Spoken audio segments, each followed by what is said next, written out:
Welcome, explorers, to the cold embrace of the cosmos. We are Goblets and Gays, and this is our very special three-part mini-campaign, Mother May I, using the Alien RPG and set in the Alien universe for a little fun spice. That's right, it's Morphin time. Oh, is it? Oh, is it? I like how your body refused to do it too. Xenomorph, that is. My name is Farris, and I will be your game mother for the rest of the next 3 weeks. So, strap in, settle back, and meet the rest of our crew while they're still here to meet. Hello, I am Aubrey. I use she, her pronouns, and I will be playing Dr. Darcy Langley, the ship's medic, who also uses she, her pronouns. Hello, I am Aki. I will be playing Dr. Matilda Fernandez, and she will be the ship's scientist. We both use she, her pronouns until specified otherwise. Hello, I am Dusty. I use they, he pronouns, and I am playing Joseph Corrales, the captain, who uses he, him pronouns. And finally, there is me. My name is Alyssa. I use they, them pronouns, and I am playing Mercy Fairweather, the comms officer on the ship who uses she, her pronouns. They among us. Do we have any announcements? The usual Wayward Arcadia days. I like to catch the stream there. We have a lot of Goblins and Gays folks over there. Also, it podcast reveals on Fridays. We have Clever Corvids with Aki. I don't remember what day that one is. Sorry. And we also have, I think Bring Your Own Mech is not back yet, right? They're still on hiatus. It may be back by the time this is out. It may be back by the time this is out. Check and Twitter. Also, everyone does lots of things. I think Camp Carnage is over, but I believe you started something new, Alyssa? Yeah, so Camp Carnage is actually still on, probably. And also on Saturday evenings, I am streaming a Dragon Riders stream using the Quest system. And then in November, on Fridays, I'm going to be in a Technorn mini campaign with Tales Yet Told. Nice. Anything from Dusty? Keep a lookout at Unwavering Force, the Space Wars Fights Star Wars Twitter account for shit, I guess. My brain just completely left me. Star Wars stuff. We're going to be releasing fun character things like every 50 followers until that gets too much. And then we're doing like stuff. In theory, release is like winter, but that's in theory. Aki and Alyssa are both in it actually. And their characters. Yeah, that's all I'm saying. Bye. Aubrey, I believe you also started a new campaign recently. Yeah. Just launched? Not the one you were putting in the chat, the one that you're a player in. Escaping Carcosa is I think it is every other Saturday over on Ballad of the Seven Dice. It is weird because we've been recording it since like May and it's finally starting to air. It is I play in the Pathfinder team who are stuck in a virtual MMO trying to get out. And Aki, did I miss any of your things? Because you also do a million things. No, everybody mentioned the shit that I was doing because I keep doing shit with you fuckers. It just means you love us. Ew. Love is for weak bitches. No, I'm joking. What the fuck? I'm an avid My Little Pony fan. I know friendship is magic. Friendship is magic. That it is. Well, that's all of our announcements. No. My only announcement would be if you haven't seen Prey, like Prey 2022, I believe, yet, you should go watch it. Yes, it doesn't really have much to do with the aliens, but this is coming out near. Technically, it doesn't. Technically, it does. They're kind of overlapping universes. Yeah, it is the same universe. Technically, movies, so like they've been known to they're the same versus like, Predator. Yeah, they've been known to burst the Predator. They're technically the same properties, but like whatever. And the only reason why I'm shouting it out, well, not even the only. It's one. It's a brilliant fucking movie. It is. And two, this should be coming out close to, I believe, Indigenous Heritage Month, and that is like a full blown Indigenous production, and you should really go fucking watch it. Indeed. Crew of the RSS Medea is taking flight, and let us hope it's not for the last time. Log update 3.22.2122. MU-TH-UR. Acting Captain on duty attempted recalibration of cargo bay door. Unsuccessful. Suggested course of action, full system reboot. Action taken by Acting Captain on duty, postponement.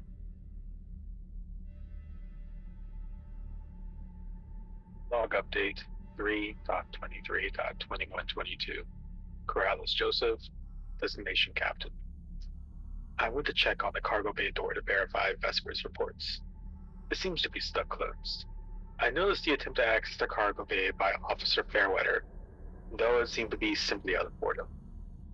I ran a scan to figure out what necessary actions would need to be taken, and a full system reboot is too risky to attempt alone on the ship. We will attempt to reboot once we are close to our objective. I also removed updates of unnecessary scan on the ship that occurred during the recalibration check in order to maintain an accurate log. That is all for now. Captain out. Log update 4/2/2122. Fairweather, Mercy, designation comms officer. The mechanical log showed access to the cargo bay. I tried opening the door just for a change of scenery, but no luck. Okay, I may have banged on it a little, but I didn't think it was going to be enough to log as an opening. Mechanics like that aren't really my strong suit, but I mean, I couldn't get the door open either. Even if we can't download anything, are we able to pull update notes from Mother? Maybe there's something in there. I'll check it out once this coat of nail polish dries. Log update 8/27/2122. Langley Darcy, designation medic. Finally got a message from Alice. I was a little worried at first. It was from several weeks ago. For a moment I didn't want to open it. Thankfully, only good news. The treatments are working so far. It is such a relief to hear. You have no idea. She sent along a photo of her and Chloe. It makes it all worth it. This is the first time I've been away from them since Chloe was born. My mother worries. Alice is an amazing wife and an amazing mom. I just miss her so much. I am going to shut up now. I have to go run some checks. Gotta make sure the ship doesn't just die in the middle of space. Then I guess it's nap time again. Log update 10/10/2122. Fernandez Matilda, designation scientist. So now I don't mean to spook the rest of you, but I think Mum's bugging out a bit. She's been notifying me about sensing shit inside the ship. Now, I assume it's just Cosmo. The little bugger likes traveling between ducks like it's forgotten it's a cat. But I don't know. Shit doesn't sit right with me. And I don't think Cosmo's tall enough to wipe off some of my wall art. And I mean, not my wall art, but I'm certainly laying claim to it since it's near the labs. It just... something feels off, okay? Might just be because I usually wake up alone and I haven't got much to do besides general checks and shit. Well, at least now I got Cosmo and his little ugly bum to keep me company. Did you know the scamp likes to be bundled up like a burrito? I've had cat hair in my tits for a few days now because the scamp just demands to be carried in my jumper. I originally put him in there because it kept knocking shit off my desk. Now they just won't leave without meowing up a stall. Glad I never had brats of my own, if this is how quickly I give in to this lazy bum. Log update 6/15/2123. MU/TH/UR. Detected readings of meteor storm conditions to impact with Medea at 1300. Suggested actions. Adjust shields. Notify mission command. Captain Corrales, You have spent 42 weeks in and out of cryo, taking days-long shifts as the sole awake member of your crew, all to ensure the integrity and functionality of the delicate monitoring equipment that this mission hinges on.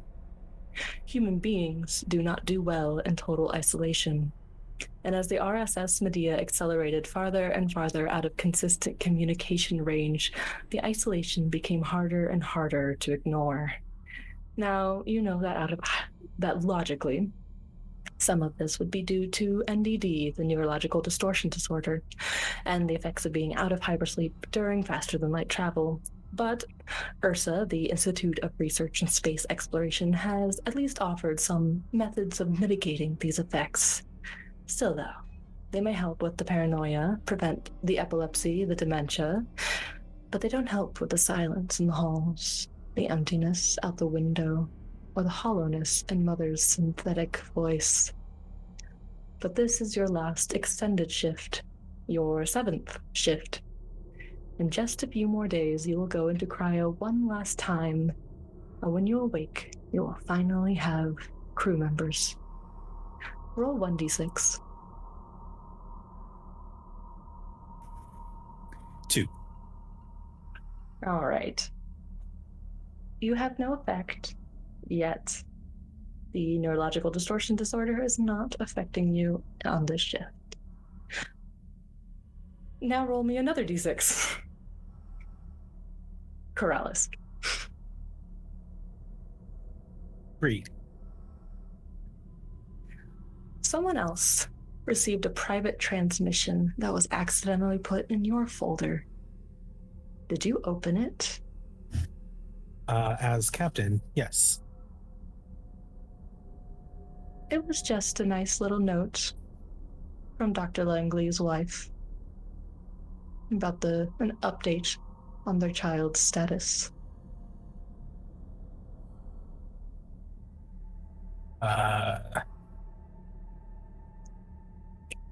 Captain Corrales will forward it to Dr. Langley.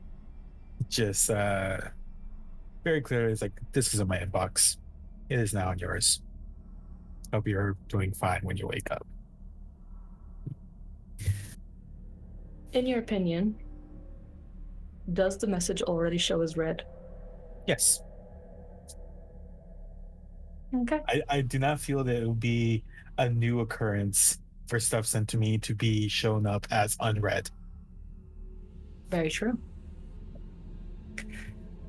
So tell me, what do you do before you set the final wake-up sequence for the next crew member and slip into your cryopod for the very last time? What is your routine on these long days alone? Besides going through and checking all of the machines, all of our processes going on, making sure everything is up to code, up to date. Around this point, he has already basically absorbed all of the books on the ship,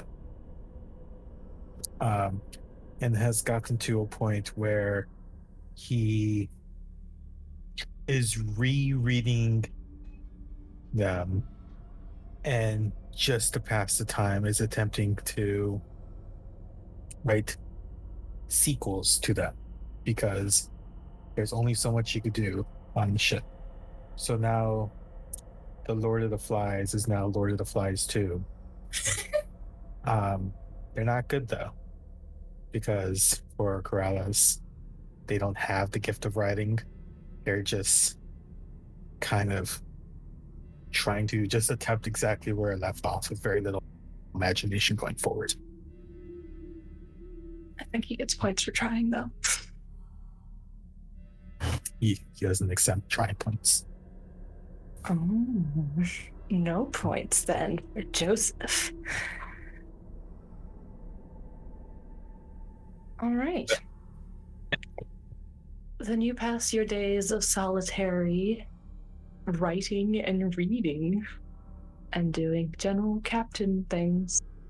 What is the last thing that you think of before you slip back into the cryopod?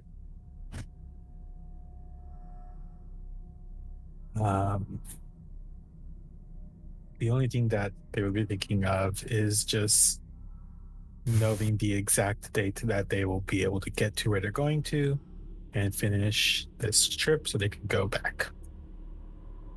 Okay. Then as you set the wake up sequence for the next crew member and settle yourself in, why don't you give us a description of Joseph before we say goodnight? I think Joseph is very, very kind of clean cut. You've never seen like a bad hair day in his life, but because that's like it's just kept super short, not like bald, but super short. Dark skin, and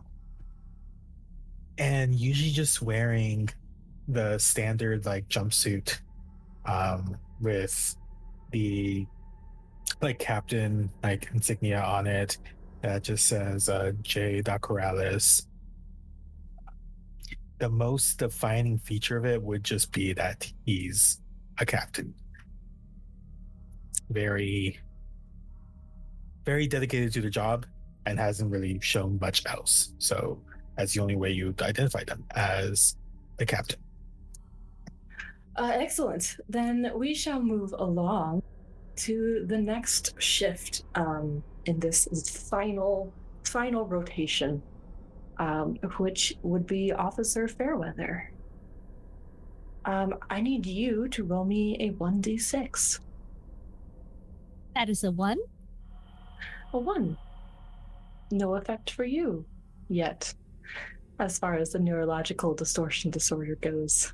You are going to have a great shift. So yes. What do you do? What is your routine on this very last extended shift you have to suffer alone? I think that Fairweather spends some time, checking on, seeing if there's any sort of messages from command, anything to do, checking if the captain left any notes of things that she should be doing on this follow-up shift.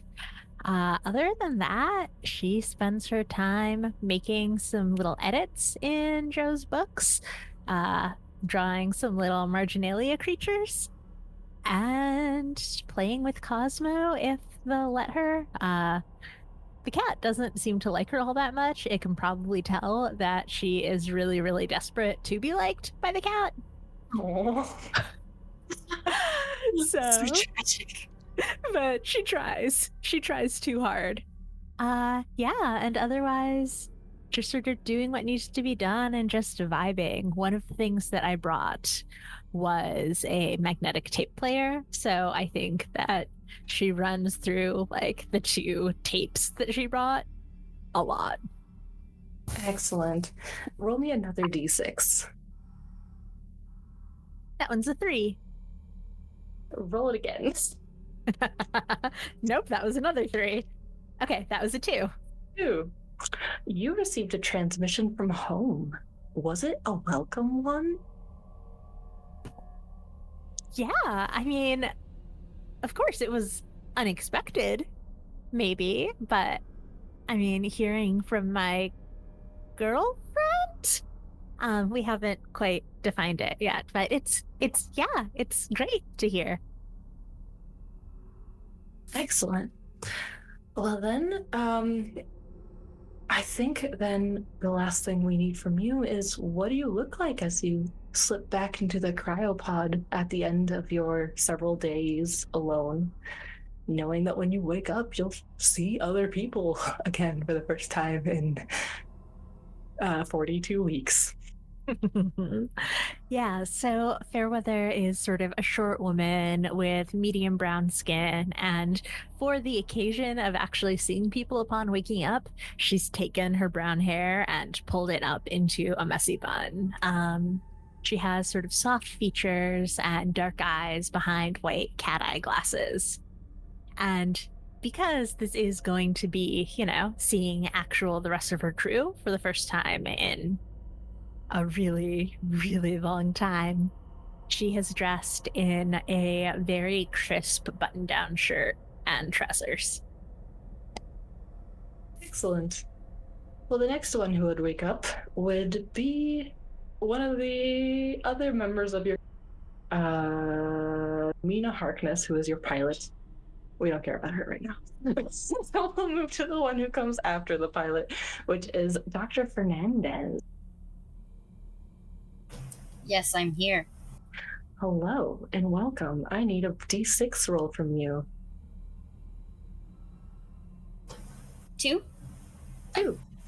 The neurological distortion disorder is not affecting you either this cycle. What is your routine on your final shift here as you wait for one more sleep until the mission begins and you arrive at your destination and the mysterious satellite signal? Oh, you're the one who's going to be studying it. You are the head scientist. I am the head scientist. So I think for a good portion of my many wake-ups, I've just done super quick general checks, you know what I mean? Mm-hmm. General stock notes, general, does the lab look clean? Is it up to Wimmis? Like that kind of stuff. But I really haven't been paying much mind to it, simply because, my job doesn't start yet. Mm-hmm. It's like I can do these little bits, which are like fine and dandy, but then afterwards I'm pretty much like alone chilling for a while. So maybe I've taken up art. And maybe we're out of chalk. But that's all alleged anyways. Maybe, just maybe, the cat likes me a little too much. Now, so it's just me and Cosmo chilling. You like, I figured out, like, I've made a little toy for Cosmo at this point. I took a stick or a pencil and I've used like a rubber band to tie onto it and then onto something fluffy. I don't know. Probably have something somewhere, that is colorful or makes noise, so I can play with Cosmo just a little bit. Only because I got to get this cat off of me, There's this cat demands so much of my attention, Doctor. I'm a several degree scientist. I'm one of those big shots. No, okay, that's fine. What I'm doing today, though, I think is a much more serious check, a much more long game one. So it takes longer. I need to take a couple more breaks while doing it, simply because I need to make sure I have everything, and that perhaps, in fact, I've already set a couple things up so that way I can just finally get into it, whatever I get to study. And yeah, I feed Cosmo. Now, as the chief scientist, the very delicate monitoring equipment that has been sent along with you, that is in fact so delicate that is the reason that you are all having to suffer through these isolated ships, is because it has to be monitored constantly, and if the whole crew were sleeping, it could break on its own. That is probably your primary task during these extended shifts, and what I would assume be your number one priority in this particular turn. Yeah, of course. Mm-hmm. So give me one more d6 roll, and if you roll a 3, roll it again. 5. Oh. Mother is lying to you. You are absolutely certain? What do you think she's lying about? I don't know how meta I'm allowed to act right now. Medium meta? Medium meta? Okay, so I think during Cosmo and my break, like our lunch break, you could say. Mm-hmm. I think I heard what I heard a couple months ago, like in my last log. Just something shifting through the pipes. Mm-hmm. but it's a lot louder this time. Like it's way more noticeable this time. And so I go and I check what's up with Mom, and Mom, I think, says nothing's wrong, or nothing's wrong. Yeah, nothing's wrong. Like it's just a little bit of turbulence. But I know what I heard, and I don't think turbulence sounds like that in here. Turbulence Sensors is outside. are picking up nothing within the ship apart from you, Doctor. Mom, have you gone senile or something? Also, I am picking up the readings of the small cat called Cosmo. Well, Cosmo is with me this time. It's definitely not him on there. Oh. It's not it. It's not it. No one else is awake aboard the ship at this time. Have you checked for paranoia? It could be neurological distortion disorder, which is common when you are traveling faster than light speed for longer than a few days. It could be, but I'm pretty sure I'm fine on my... I will schedule a physiological with the doctor when they are awakened. Oh, fuck. I go looking for an apple. Excellent. And then we will jump to the very end of your shift as you are getting into your cryopod and waking the very last crew member to do their very last solo shift. What do you look like as you fall asleep?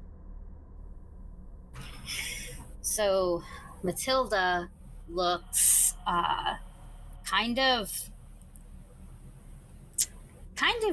unkept in a cool way. Their hair is short but long, messy but not, and definitely a dark brown. She wears square frames, has a bit of a beauty spot on top of her lip. She likes to wear more eccentric accessories, which totally aren't allowed on this ship, by the way. It's just she just smuggled them in, and if you try to write her up, she'll be like, try me, let's go. So she's either wearing very space alien earrings, there's Saturn on one ear and your very standard Martian on the other, or her hair clip is the Etsy butterfly hair clips, just really out there, and if she were to put her head back with it on, it's very uncomfortable. So right now it's just the earrings, and she usually wears her lab coat, especially everywhere, but it's usually accompanied by your standard jumper, has her name on it and everything. Though right now, I guess because we're going into cryopods, we all in our undies. Yes, technically that is true. But yeah. If you weren't. Yeah, if we weren't, it's the jumper, lab coat, and light brown skin, of course. She's going Indian, so if you need a very a pretty decent face climb, actually, the actress of Lila Pitts from Umbrella Academy seasons 2 and 3 is what I was thinking the whole time. Just nice. Australian bordering Cockney. I have one last question for you before we move on to our last crew. How concerned are you about this noise you heard in the ship? I think concerned enough that I might have left a note somewhere. I'm gonna have you take one stress die. Yeah, I heard it once. I heard it twice.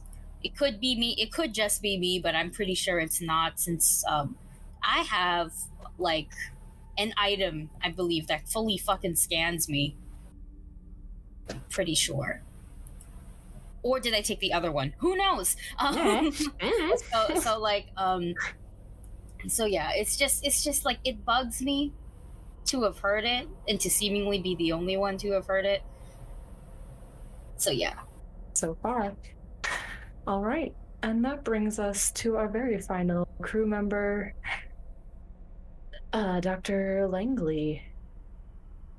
What? Yep. You also have to give me a D6 roll. Okay. 3. The whole crew, safe from neurological disorder this round. Good for all of you. So what is your routine for your last shift here? Well, so I start off with after I have gotten my bearings and everything and drank a cup of probably synthetic coffee, I start by checking everyone's readings. How is everyone's health-wise? Is anyone experiencing any ill effects from the cryo, the travel? Is anyone reporting any neurological problems? Things like that. And any of the readouts on the pods, I check them all, make sure everybody is in tip-top shape. Mm-hmm. And it does appear to be the shared captain's log that you've all been maintaining through this isolation before it will default back to captain alone. Nobody seems to have raises any flags with you as being like psychological issues. The Dr. Miranda did leave a note about having heard things, but without talking to her directly, it would be difficult to ascertain if that's a side effect, perhaps, of the DDT or NDD. I can't get letters, or if it is simply like literal physical noises, because your space hit things sometimes because it's space and things float out here, you know. But everyone's pods are reading normal. The ship's cat did escape from her pod a while ago. It was probably like 3 or 4 cycles ago, about midway through the travel. I don't know if you ever attempted to wrangle her back into her pod, but it was unsuccessful. It probably tried once, being like, okay, this is protocol. And then it didn't happen. And then I was just like, yeah, if you're fine, cat, will not be contained. Nope, not at all. Cosmopolitan. But then after I've done all of that and keep my regular checks, I probably actually have some simulations that I'm running. Specifically, sort of the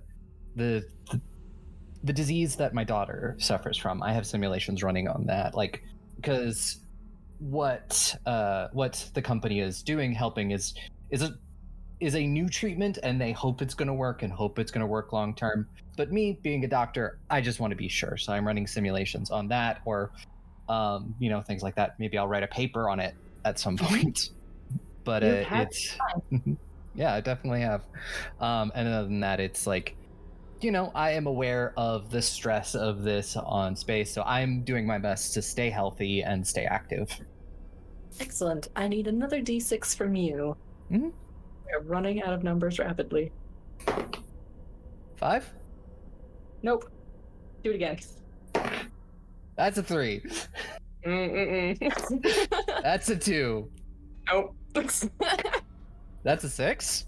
Hey!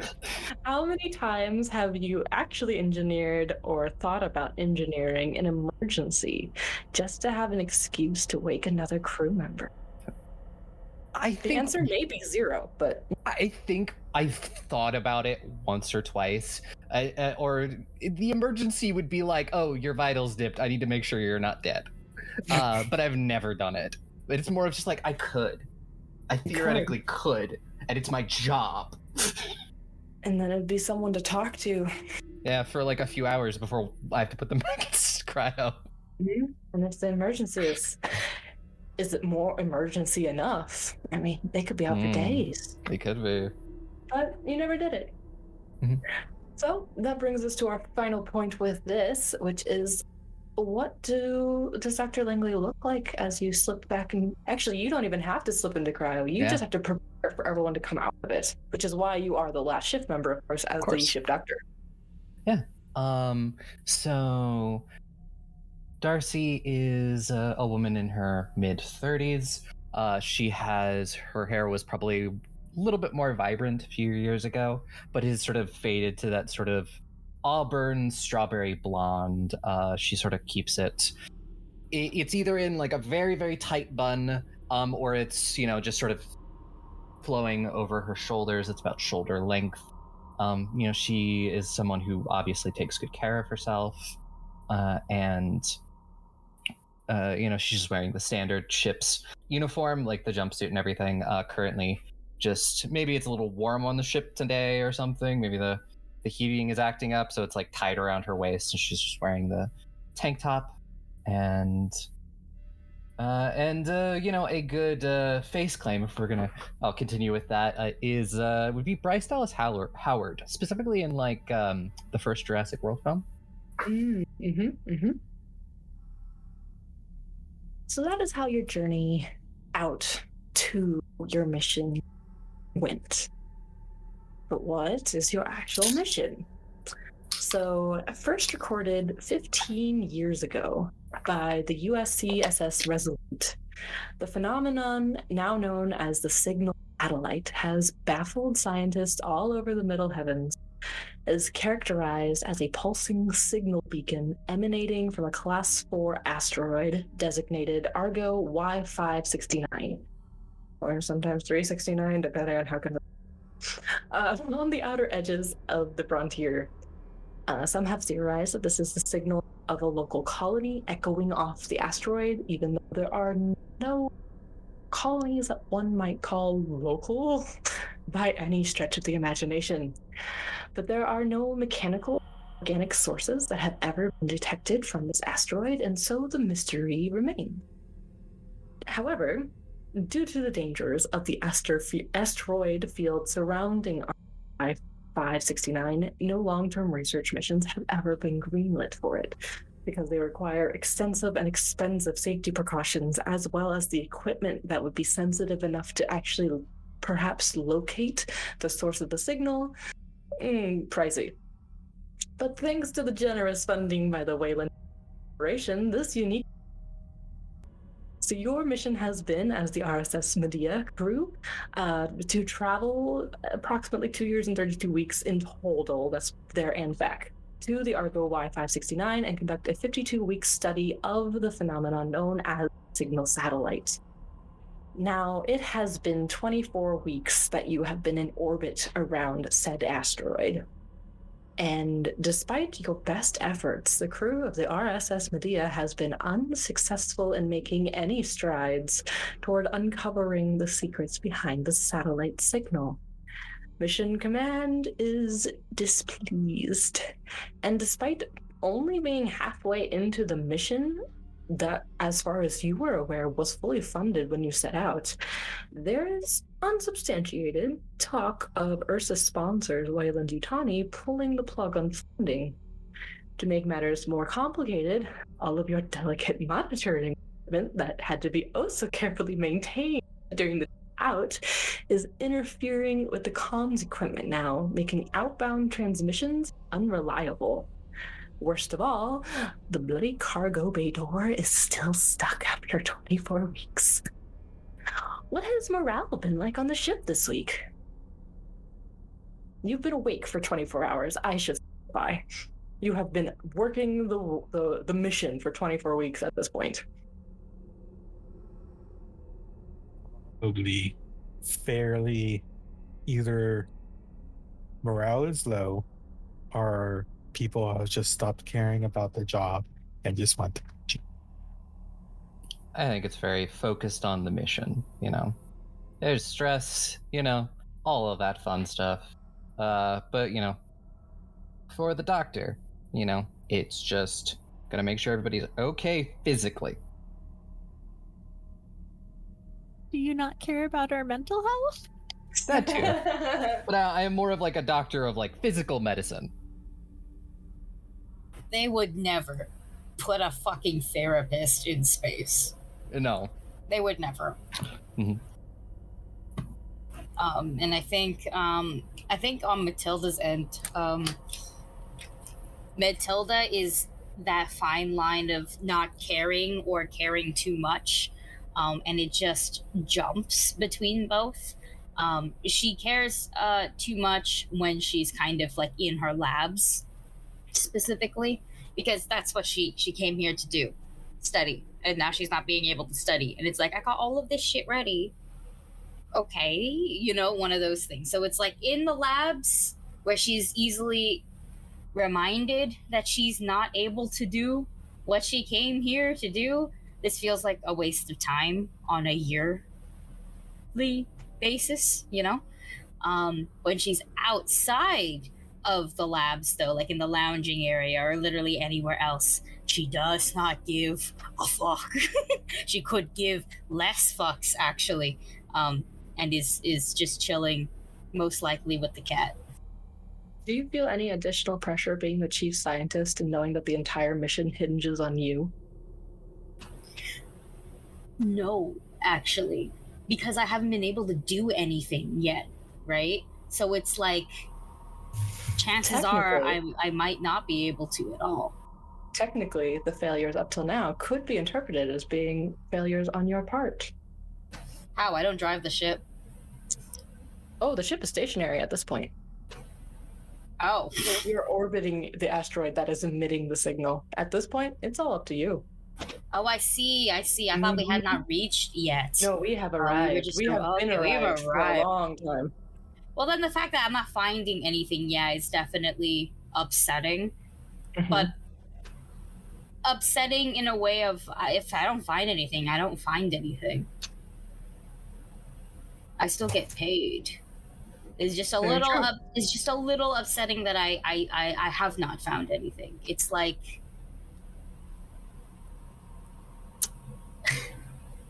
it really is just, I could give less fucks. Like I could give more, honestly, based the fact that this is my field of study.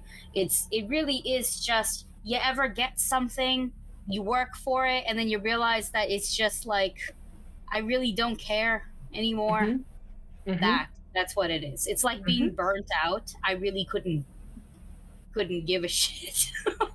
I wish there was something, because then I could really actually do something about it. But I can't do anything about it because that means it wasn't here. Very true. And Officer Fairweather, any thoughts on morale? Yeah, I think that Mercy is trying to seem sort of collected, but there's definitely like a tinge of anxiety there. I mean, her main purpose here is doing comms, and we are having a hard time pushing comms out to command, and when we do get to talk to them, they angy. So it's not ideal. A lot of pressure on you also in order to keep communication lines open when the very thing you need to complete the mission are interfering with it. Yeah, it's really not ideal. And I think that I'm also trying really hard to sort of defray that pressure from the science staff at this point. Like, I don't want them to be super stressed and to mess things up. So I'm attempting to limit the rumors about having our funding pulled. Very wise indeed. That brings us to the present moment. It is 0800 hours of a new day, or what counts for you all as a new day. Technically, this is what you call a shift. What you were going through before, we were calling extended shifts, but they were like, because they were like a week long, but a real shift is technically like a day-ish kind of thing. You all have a whole day of work ahead of you, so how do you all start your... and Mother does pipe up. Captain, a message for you. I guess it would be good for me to start as Joseph at 0800 is already awake, dressed, and I think they've been keeping very close monitoring of all signals and looking for them, so they would already be at their station. And would just reply, "Thank you, Mother. Please open message." And the message is brought up on your screen, and Mother reads it aloud to you. which is detected readings of meteor storm conditions to impact with Medea at 1300. Suggested actions: adjust shields, notify mission command. So that's brilliant. I think Joseph would kind of sit there and just like give a small sigh, just okay, and hit the comms and attention crew, attention staff, please meet at the bridge in 10 minutes for important information. Crew and staff, bridge 10 minutes. No ifs or buts. Well, crew. Mercy shows up in 5 minutes.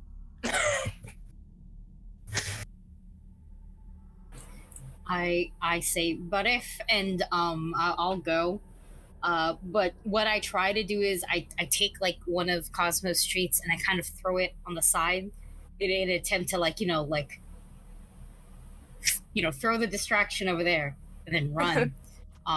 But Cosmo is a cat, so they ran. They have enough speed to go get the treat and then chase after me. So yes. Me trying to get here without the cat has failed. And she's very food motivated, and you just gave her food. So so she grabs the treat, and then I think she will actually leap from the ground onto your shoulder, and then just cling there, claws digging in for balance. Oh my god. Fine, get in, and open up my jumper a little bit so she can just climb in, and then I'll close it a little tighter, just so that way she's she's wrapped, swaddled like a baby. Honestly, she also meows at everyone you pass. Mm-hmm. It's like, yep. Honestly, you are so much trouble. You are a troublesome little bugger. I say this, looking I can't really look. I guess I could look down directly at them, right? I say this with the semi disappointing look of any cat owner. And Cosmo, who is a cute little fluffy tuxedo cat, on the small size, probably 3 years old, looks up at you with these big green eyes and just goes, do you even have a job on this ship? Good luck, I'm pretty sure. There's no such thing as space rats. Yeah, she's purely there for luck. Mercy has taken to wearing a slightly oversized, cream-colored sweater over her button-down in hopes of being able to do what it is that Matilda is doing, with 0 luck so far. And she is sort of visibly crestfallen when you walk onto the bridge. And I believe my day started with just going over the simulations that I have running and checking everyone's vitals. I imagine that there is, something that we all have to wear that checks these things. Yes. Mm-hmm. You got little wrist bracelets. Mm-hmm. And they're medical, technological slap bracelets that connect your vitals to Mother. So Mother always knows if you all are alive or not. Cool. But yeah, no, that's what I spend my morning checking, drinking synthetic coffee, checking that, and then I get the call to go to the bridge. And I do probably the last one there, just trying to get a last few notes in before heading up.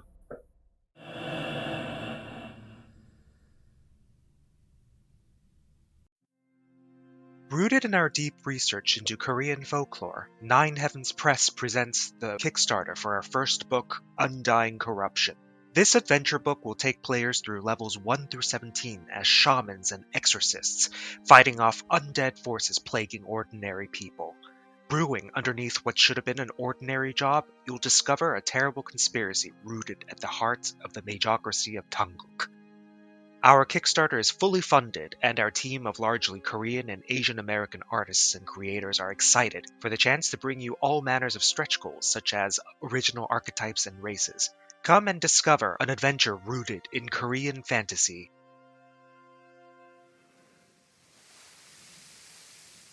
You see that the treasure ship is starting to unfurl. It seems like a mass of tentacles were folded together to make the shape of a ship. Hello, everybody. This is Aubrey with a very quick announcement before we get back to the episode. Goblets and Gays has been nominated for an Audioverse Award, and this is awesome. Audioverse Award is for actual plays, TTRPGs, and audio fiction, audio dramas, things like that. And it's held every year. And it would be awesome if we won. You can go and vote for us or any of the other great productions nominated down in our episode description or at audioverseawards.net/vote. We hope to get your vote and we hope to win that. And thanks. Enjoy the rest of the episode. Yeah. And so that brings us all into the wherever the captain said to meet. Where did you say to meet? The bridge. Bridge.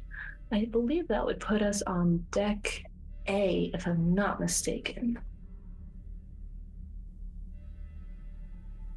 Map. Ignore the name that it says it's lying. This is the RSS Medea. What are you talking about? Cronus? Never heard of her. Never heard of it. So I did almost use that as a name, and then I realized it was actually used in a adventure module with Alien. I'm like, oh, well, screw you, I guess. Yeah, so Captain and all of your crew have assembled, including your pilot, Mina Harkness, and also your engineer, Vesper Lucas, and the rest of your crew, obviously. I think Joseph would look at everyone and just like, good morning to all the crew. I'm Cosmo. I have gathered you this morning. No need to reply. Thank you. Shit. 1 second. Yeah, she got it from me. Gotta speak your mind, especially in the face of authority, you devil fucker. Wow. I could only be so happy that you two have gotten along. On that note, I have gathered you this morning, bright and early. His mother has updated me to inform that there is going to be a media storm that's scheduled around 1 o'clock to be in the same path as our ship. So I need everyone to get to their stations, to get shields. We do need to attempt to connect to Mission Command. I don't know how easy that's going to be with our communications issues, but an attempt shall be made regardless. And I need to make sure everything is in working condition in case this is more catastrophic than it looks. It shouldn't be, because we do our jobs well, but you have to be prepared.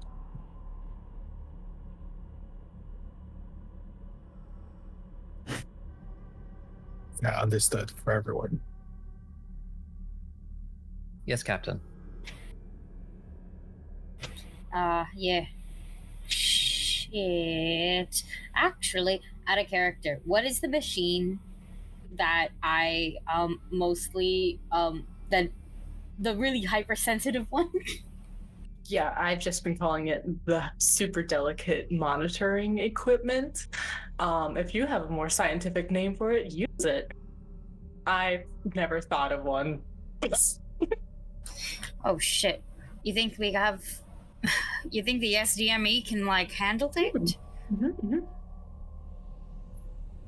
Probably not, but take standard precautions as usual. It's been working terribly anyways, so. Yeah, pretty much, but if it's shot, then this whole thing is extra a waste of time. I'm gonna need help with it. I think Vesper could probably help you with that.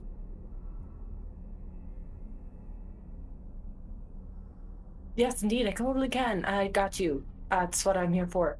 Actually, I'm here in case the ship breaks down, but yeah, I can also do that sort of thing. Gotcha. Finger guns in your direction. Yeah, sure. Just make sure you don't fucking. I don't know. This is. I'm a little stressed. Just a tad. I mean, aren't we all? But we've handled some meteors in the past. No big deal. It'll be fine. I don't suppose you have any findings to convey to command. If we can get in contact with them. Oh, I bloody fucking wish we did. Yeah, so do I. Don't worry, we can have a little pity party afterwards. Nice little depression dance. Oh, you have a dance now. Excellent. Mm-hmm. It's the whoopty fucking do dance. See, you just gotta gyrate in place, and obviously hold a cat in the air, but I won't because it's currently. I don't want to be flashing my tits in front of you. As long as you're staying active. I think Mina, the pilot, glances over at you and kind of like gives like a little shrug. Like, I mean, if you want to, some of us wouldn't mind. Doesn't say anything, but I mean, that's what the shrug conveys. I give her a gay hand limp. Yeah. She winks.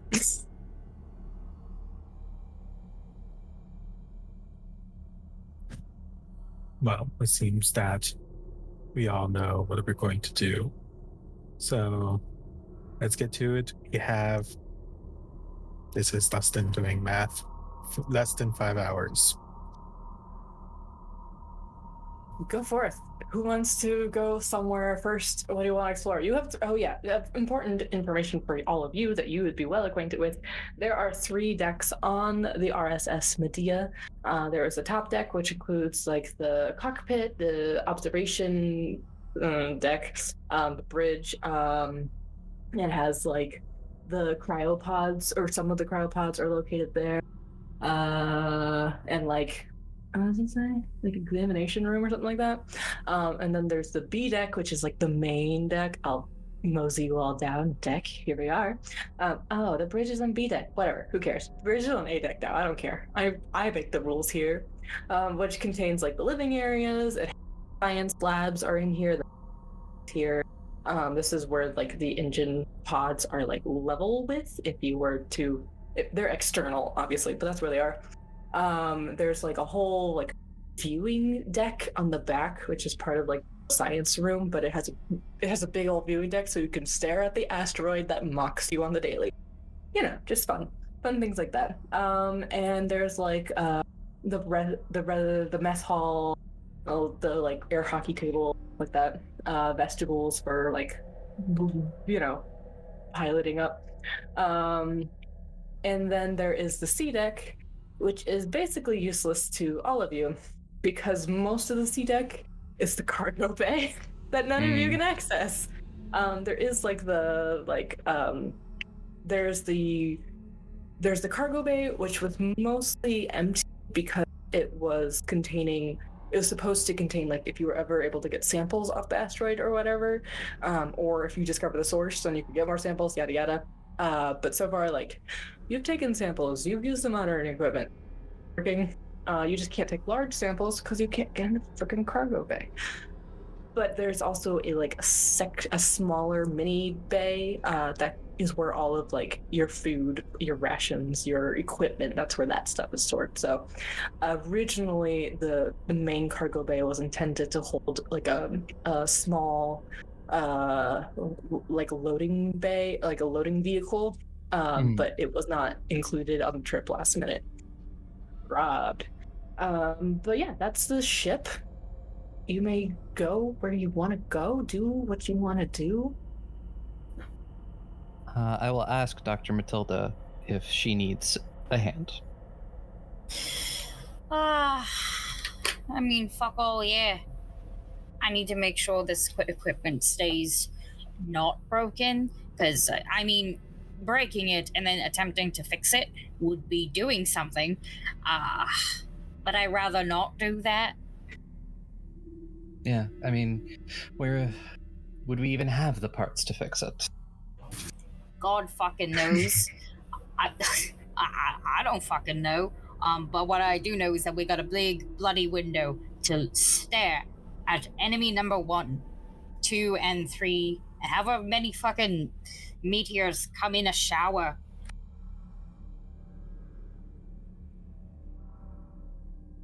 I am not sure. I know medicine, not geology. Or I mean, you can fucking count, yeah? Like, never mind. Yeah, come if you want to come. yeah, I mean, if you need a extra set of hands, it's not much I can do. Mother does most of the monitoring for me anyways, so. That is true, I do. Yes, Do Mom. you need assistance, Dr. Langley? No, I'm good.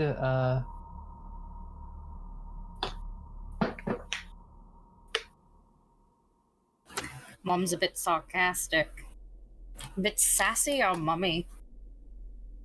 I do not have the capability of being sarcastic. But Dr. you're Miranda. Matilda. I'm sorry. My bad. Matilda. Who the fuck entered that in here? I don't know. There was a clerical error, and now I can say nothing else. Yes. And it's your timing, Mom, your timing. I am always when I am called. Usually. Don't let Mom hear that. She's gonna ground your ass.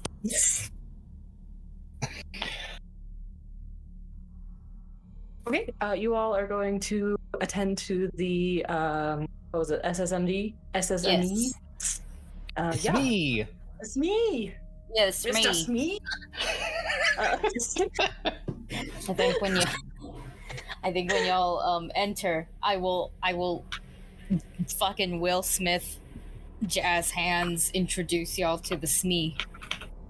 Important question.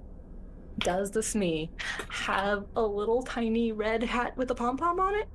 Yeah, at some point I put it on. Good. That is one of the main reasons. See, Cosmo, being in the lab is already kind of dangerous. Cosmo knocking shit off of my desk is very dangerous because it could have samples and stuff. But the fact that the SME is also here is, Cosmo could break it. So now Cosmo, you see me like take my lab coat and like tie it around my, like, I turned my lab coat into almost like a crop top coat because I have to tie it upwards to full on secure this cat from jumping off or like freeing an arm and attacking things on site. Honestly, and Cosmos just a bee. They like to be held. Mm-hmm. Yeah, okay. So you are ensuring that the SME will not be damaged during the meteor storm. That was your thing you wanted to do here? Yeah. Yep. Okay, and since you are being assisted, you may add a plus to one extra dice, I should say. See, now I know why I said it says Matilda on your character sheet. My name is Matilda. Oh, it is Matilda. What did I say? Miranda. Miranda? Where did I get that? This is the wrong franchise for a Miranda. I don't even know. It's like I wanted to say Matilda, but Miranda came out and what is? I don't even know. My brain's just broken. Miranda's a hate. Where did I get Miranda from? Miranda Wrights? No, that's not it. That's the Miranda that I was gesturing to. Mass Effect's Miranda. I mean, like, I guess I look really great in this jumpsuit, but incorrect. Anyway, I will put it back in my brain the right way. Anyway, so I need from you, I think this feels like a Comtech roll, so it will be your wits plus your Comtech plus a +1 from Darcy Langley. And that's how many dice I roll? Yes. So for you, that would be a total of 8 dice. And you only need 9 because you have stress. You only need 1 success, 1 6. But if you roll a 1 on that stress die, let me know. Okay. And really quickly, I just need to double check one of the things that I have here.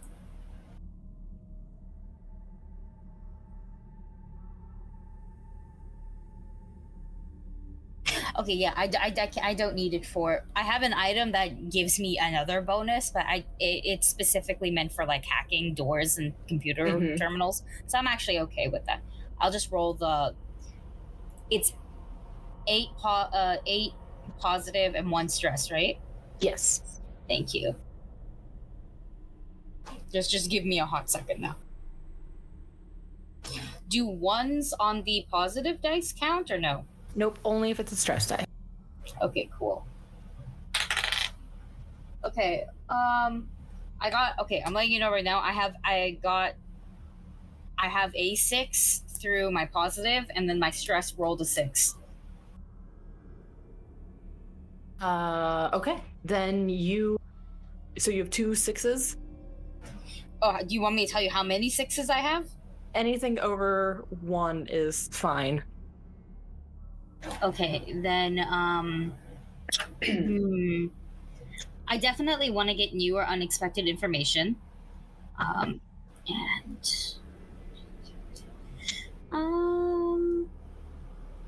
For that +1 for a later skill, can it be any Comtech roll, or does it have to be once again to protect this thing? It has to be related to this one, so I would assume it may not be directly about the SME, but anything involving what the SME does, I would say. Okay. So if you need to use the SME later, you could use that to get a +1. Okay, yeah, then I want that +1 for later. Okay, remember that because I will forget by the time it rolls around. Yes. Excellent. Then yeah, you get that situated and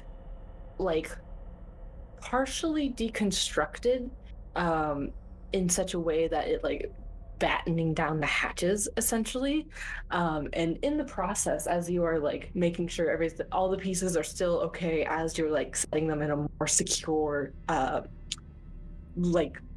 stance, I guess, arrangement of parts, you realize that the monitor that displays the information that it is taking off of the asteroid, the signal that signal, which probably haunts your dream at this point because you listen to it all day long, it's stronger, and the pulse of it has changed slightly.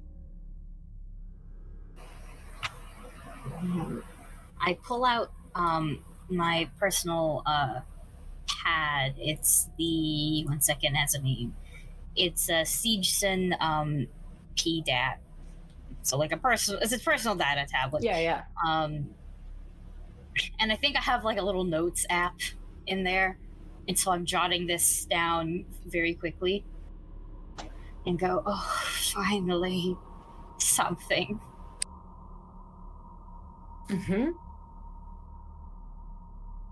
All right, and we will jump from you two and jump over to what is Fairweather doing? Yeah, it's Fairweather, right? Yes. Okay. Sorry. Now I'm paranoid. I have all your names wrong. Yeah, Fairweather is heading up. Where is the sort of communication stuff? Is that in the mother room or is that somewhere else? That would be on the bridge, which, okay, I guess the bridge can be, so mother room can be on deck A. Strictly speaking, now that none of you are acting captain, no one can access the mother room except the captain.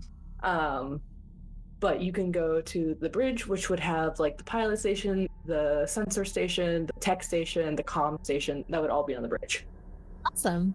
So since that is where we convened, I will pointedly wait until Joseph leaves the room, and then I will cross my fingers and attempt to use the comm station to contact control. Excellent. I will also need a comm-tech roll from you. So it'll be wits plus comm-tech. Ooh, you're That using the is word.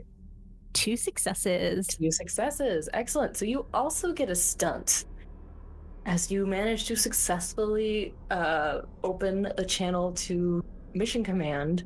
So that's gain a +1 modification to a later roll. You don't have to roll to overcome the exact same challenge in the future. You do it quickly in half the time. You get new or unexpected information. You hide your tracks, or you show off. Ooh, I want to not have to roll in the future. I have solved our communications issue. Excellent, excellent. Yeah, so you won't have to roll in the future for this particular problem. And you get a hold of Dr. Eileen Electo, who is Mission Command, back with Ursa. Yes, hello. Hey, Dr. Electo, this is Fairweather, Mercy Fairweather on the Medea. Yes, hello, Officer Fairweather. What seems to be the problem? I just wanted to let you know that Mother noticed a incoming meteor storm. Interesting. One moment, and you hear the sounds of typing in the background, and then she comes back and says, yes, it does look like there is some sort of meteor storm heading way. Is the Medea should be equipped to handle this situation. We didn't send you into an asteroid field blindly. Oh, no, I mean, we're getting shields up now and everything should be fine. Just wanted to keep you updated now that we can. All right. Excellent. Then keep us notified if there's any changes or damages to the ship or crew. Yes, of course. Will do. Thank you, Dr. Electo. Not a problem. And then the communication clicks off. When it clicks off, Mercy, like, visibly sort of shrinks down. It's like, whew, okay. That was fine. It was fine. That was good. Yeah. I guess that leaves us with the captain. Upon dismissing everyone, Joseph actually did go to said mother room to get more details than anything that may have missed. Yep. Mother, I had you on C deck. I'm so sorry this whole time. Yeah, Mother has no. Well, actually, you know what? Let's let you roll something too. Why not? Because we can. Because we have the power.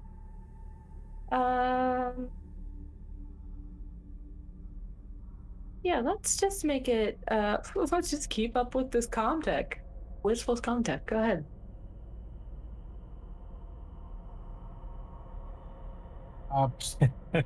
I got two sixes. Right. What stunt do you want? You all are just stunting. There's the one of like the new or something information, right? Yeah, new or unexpected information. Yeah, that. Yes. Your new and unexpected information actually comes through the entire ship. It comes across all the ship speakers, so everybody hears it all at once. Cargo bay door open. Now that's unexpected. Mother, why did the cargo bay open? It was accessed. By who? Unlisted. Mother, what do you mean unlisted? Unlisted, Captain. There is no crew member with this listing in my database. Is there any active cameras for the cargo bay? Not for the door.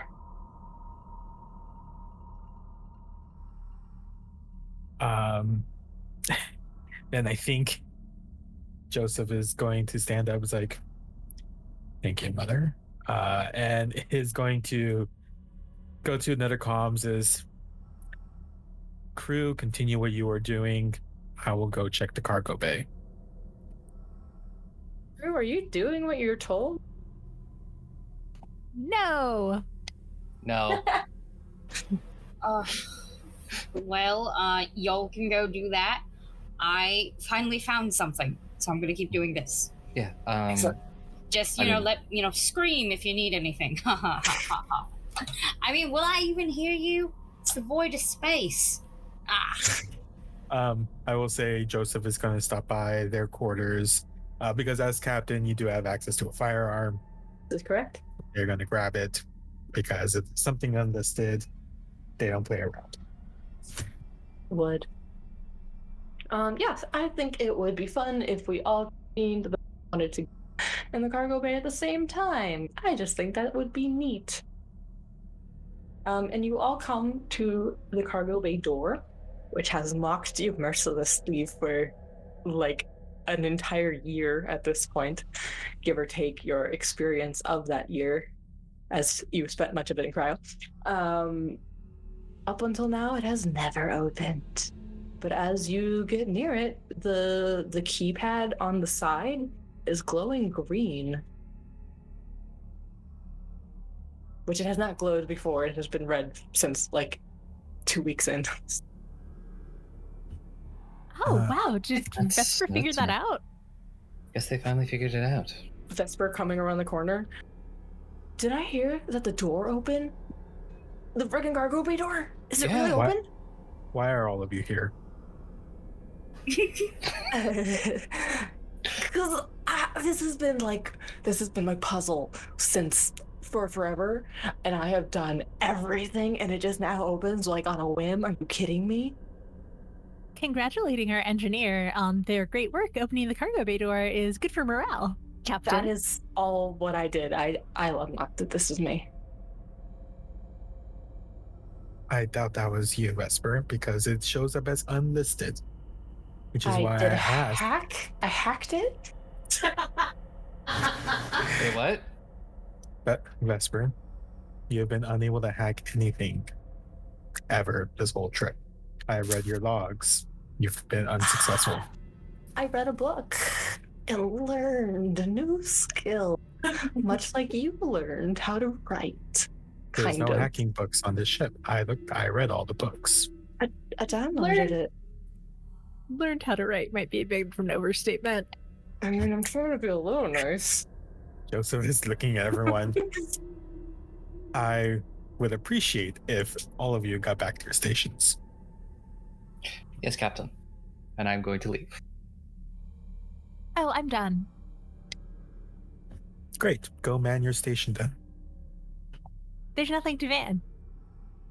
We communicated, and I think that as comms officer, I know best about the communication with command, and they were very clear that I should not be calling them back about this storm, so I'm good. And Mercy sort of leans against the wall near the cargo bay doors.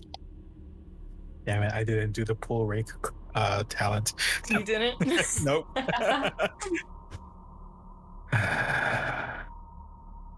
Fine.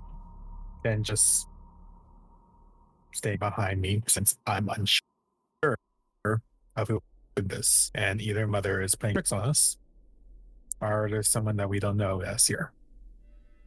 Negative, Captain. I am not playing tricks. That's what someone playing tricks would say. I read that in Lord of the Flies. Unfortunately, Captain, I am unable to play tricks, but I can play Pong. Oh my god, Mother. Mother just going, sorry, Captain. Tricks are for kids. Joseph was just gonna walk over and open the cargo bay door, I guess.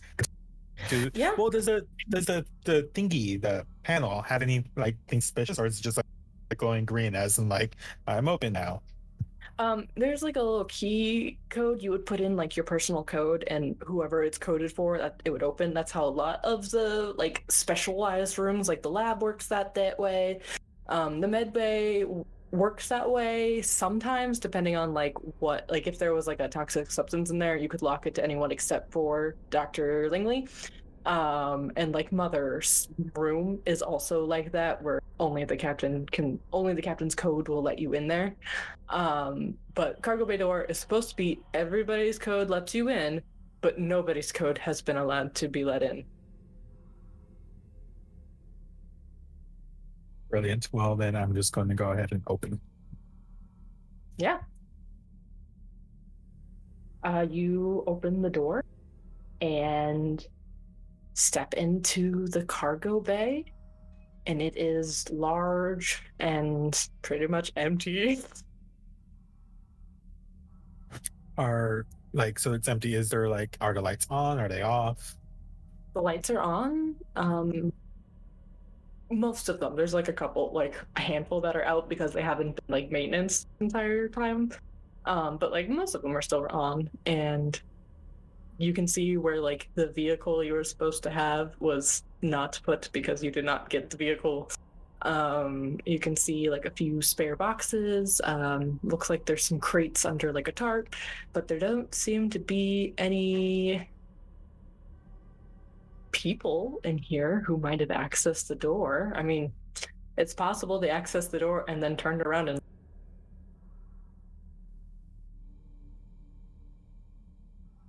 I think kind of as Joseph was walking in first, their hand is kind of on the holster of their weapon, their firearm, which is just like a standard pistol. And they're going to say loud, "Hello, this is Joseph Corrales, captain of the Medea. Is there anyone here that shouldn't be?"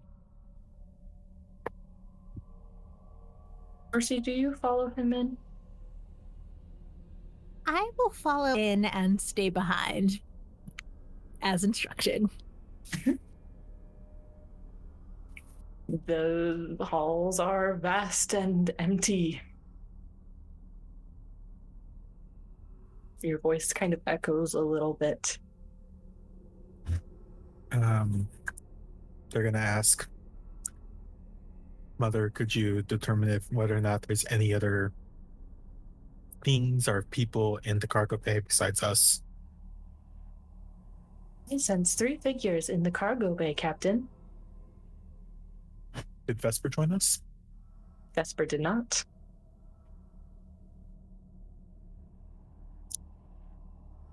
Not sure if you heard that. We know there's someone else in here. Please make yourself known. Sing answers. I attempt a command roll. Yeah, I would allow that. Yeah, to kind of just do booming voice or something. Mm-hmm. So command plus empathy. Okay. I got no successes, but no ones. No successes. Well, you don't have any stress dice. I don't have justice. Your voice doesn't waver by any means, but there is something about your command that doesn't come out commanding. It almost comes out like a question.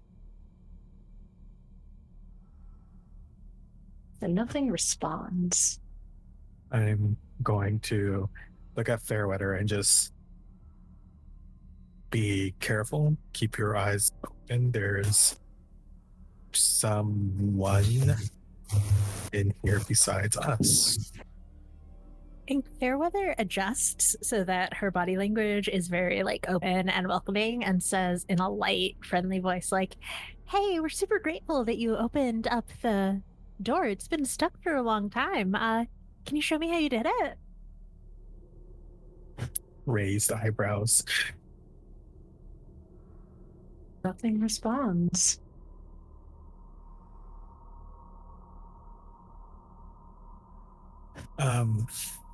For the cargo bay, so there's like no vehicle.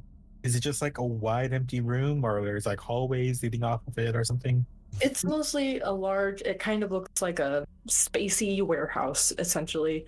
There are a few crates near the door, that are probably like backup resources. And then there's like a row of some like large crates that are all like covered in like, you know, those tarps that are like staked down so they don't slide off kind of thing. You know, your typical hangar bay vibe. I think Joseph is now gonna like yell outside to the open doors, like, Vesper, accompany Officer Fairweather to search the north end of the cargo bay while I search the other end. Okay, sure. Whatever you say, Captain.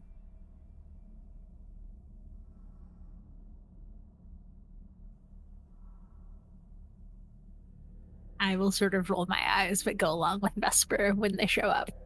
Yeah. They come in and join you to search. And you, I assume, go to the corner indicated by Captain? Yeah. Yeah. Yeah, and you start going through. Why don't you give me a wits plus observation roll, and I'll give you +1 since Vesper's helping. Except for the captain, who does not get a +1, but you can still roll the same thing. You said wits plus what? Observation. It's a wit skill.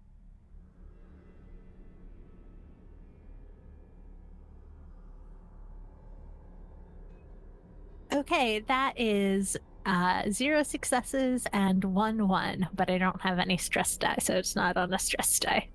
Okay. And Captain? I have 1 success.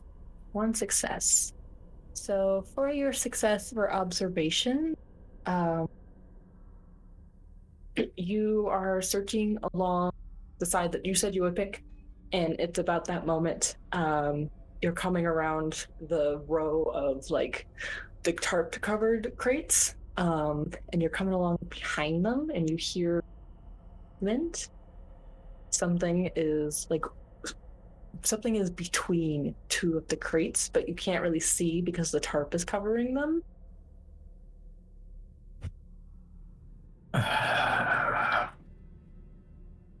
Okay. Dustin in a horror movie says run. However, Joseph is not Dustin. So I think Joseph's going to unholster the weapon. And point it in that direction while ripping off the tarp. Yeah. I'm going to need you to add a stress die as you rip off the tarp and something flies at your face and then goes, meow, and then runs off.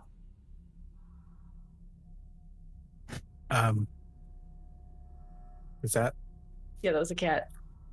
That was Cosmo or a cat? That was Cosmo.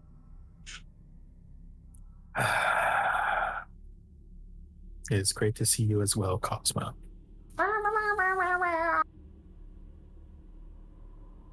Did I hear this? Oh, she's very loud. And it echoes. Sound carries. Whoa, wait, did Cosmo open the door?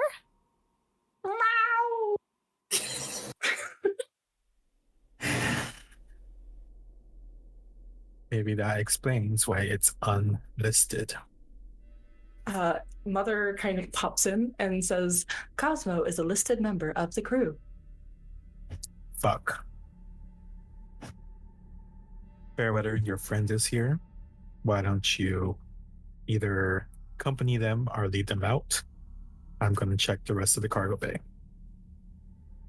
I'm going to lead down, and for the upteenth time, attempt to call Cosmo to me.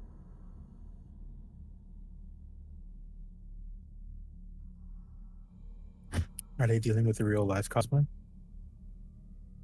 No, I was dealing with a real life brother. My brother was heading out for the week. So could you repeat all that, Alyssa? Sorry.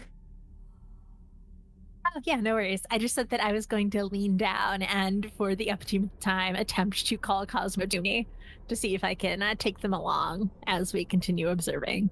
Yeah, you know what? I'm gonna let you roll manipulation here. So empathy plus manipulation. Normally you don't roll quite this much, but like, I'm feeling spicy. And this seems like it needs it. Yeah, that was 2 successes. Oh my gosh, look at that. Yeah, so you succeed, and Cosmo like thinks about it a little bit and then like starts to jog towards you, and you all get a plus stunt here. So your opponent does what you want, ending a turn. Your opponent does more than you ask for.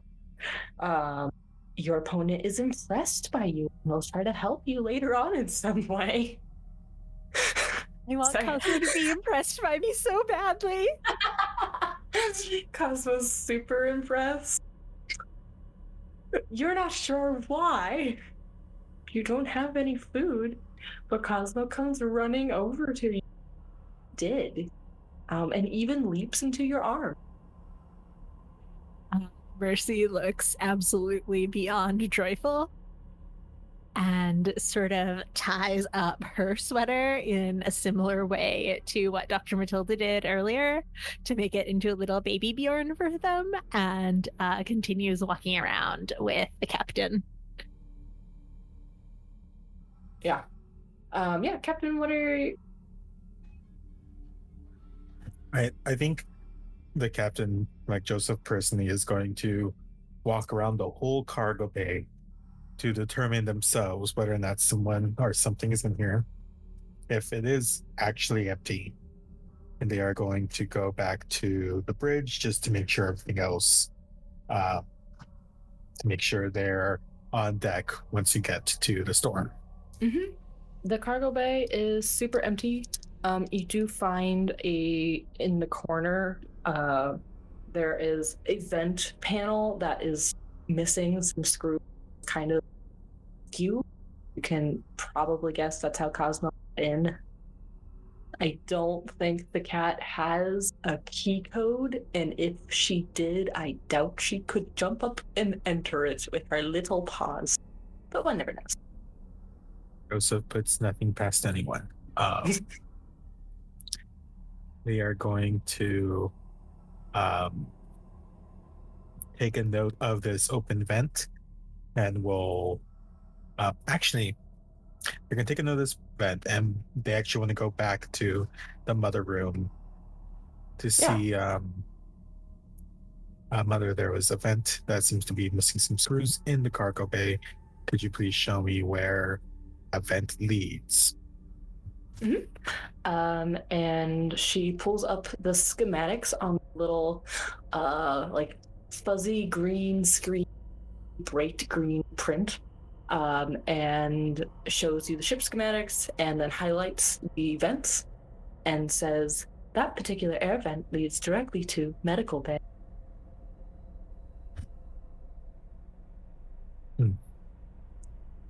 Well then, seems like I have more investigating to do. How long until 1300? 1300 will be in Mother, take 3 your time. hours. Math is hard, I understand. I had to do backwards math with military time. Why? Why, self? Why? Easy. It's super easy.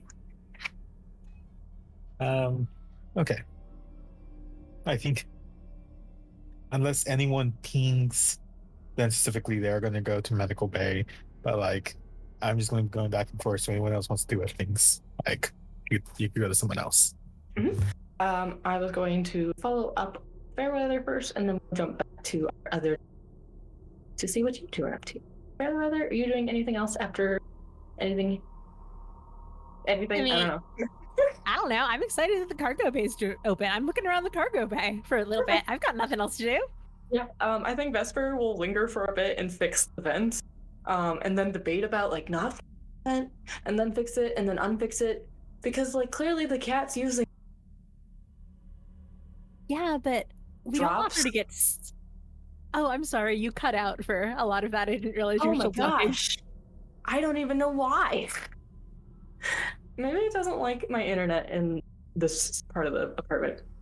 But no, like, I mean, I don't I'm pretty sure that this vent leads up the deck above us to B deck, which means this cat is coming down this bit of a slide. Like, do we want to encourage that behavior? And if she can't get out of the bottom, can she go back up? Yeah, I mean, if the doors close again and we can't unlock them, I don't want her stuck in here. Exactly. But has she been getting in here all along? In which case, how does she get out? Does she spider climb? I'm so impressed by this cat right now. Yeah, you're real smart, aren't you? That's why you came to say hi. I know. Mercy, No, I'm just not gonna fix it. I'm not gonna fix the vent. I'm not gonna fix it. Mercy makes a face maybe you should though.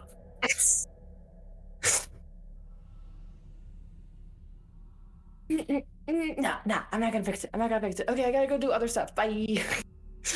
And they're gonna go. But yeah, you were just gonna hang out in the cargo bay for a while? Yeah.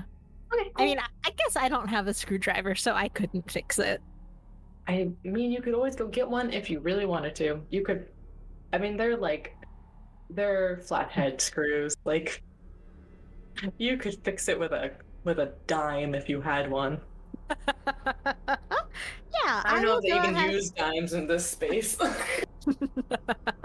I will go ahead and drop Cosmo back near Matilda, and then try and come back to fix the vent. Sure. Seems like a perfect time to transition to Matilda. Yes, I have been running my tests completely ignoring the plot. I mean, one could argue you are doing the plot. That is also true. It depends which side. Of the show. I know. It really just depends which side of the plot the viewer is most interested in. True. Yeah. Is there anything? Hold on. Hang on. I'm combining two words in my head, and one. I don't need both. I need specific, not particular. Specific, or particular, as I was trying to say. Anything is particular you're doing. Particular. Are you doing anything particular? Is there anything particularly that you're looking for in this information that you? Just something else, so far I know that it's closer, the noise and whatnot. I want to see is there a direct point in which it's coming at us? Is it the fucking asteroids that I'm hearing, so it's misinformation, that kind of thing? Yeah. Why not I'll let you have another role here. Why don't you give me Comtech plus wits, and you can add your +1 from before. So it's me. Yeah. So that's 9 regular dice and still 1 stress, right? Yes. Could I argue? That would be 8 regular dice and 1 stress. Oh, 8. Yes. Because previously I got help from Darcy. Yes, and you still have help. It's the same number. It's just the 9. Yeah. The 9. The stress dice is number 9. I have a question, yes. and feel free to say no, but could I argue that my stress is actually lowered because I finally have something? Technically, you can only remove stress from spending time with your signature item, and other types of downtime. Okay, I see. That's fine. That's fine. Tis the rules. I'll double check that there's not another way to do it. Could I guess argue you can that technically? Okay, well, you I can't now make skill rolls when resting, and you have to rest in a safe area to recover from stress. I see. Okay, I'll just leave it alone then, because my only other argument was if I this technically does involve my signature item in terms of potential, like it's the same subject matter, just different approaches. Yeah. But it's fine. Just let me do the thing. It just gives you more chances of success.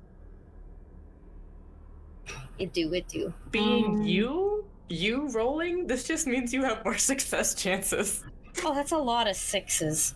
Oh my gosh. Wait, let's see what I roll on the stress die.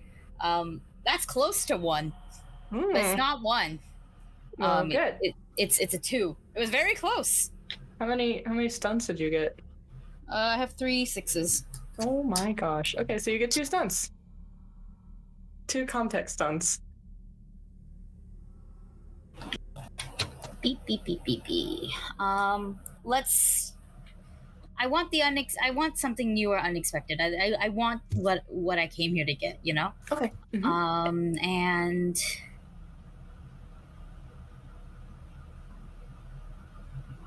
Let's take a that I don't need to. No, actually, I do like the +1 because this I feel like I'm gonna use and abuse the SME as much as possible because this goddamn fucking thing, it seems to be like my main part of the job, so I might as well continue to try and dump a +1 in there. Okay, perfect. The new and unexpected information you get. So the signal is stronger, and the signal, because it's always been just a pulsing beacon. It's it's not quite like a what is it called? It's not quite like an SOS signal, distress beacon that ships put out, but it's always been very similar to that, which is part of how is an asteroid emitting something like a distress beacon.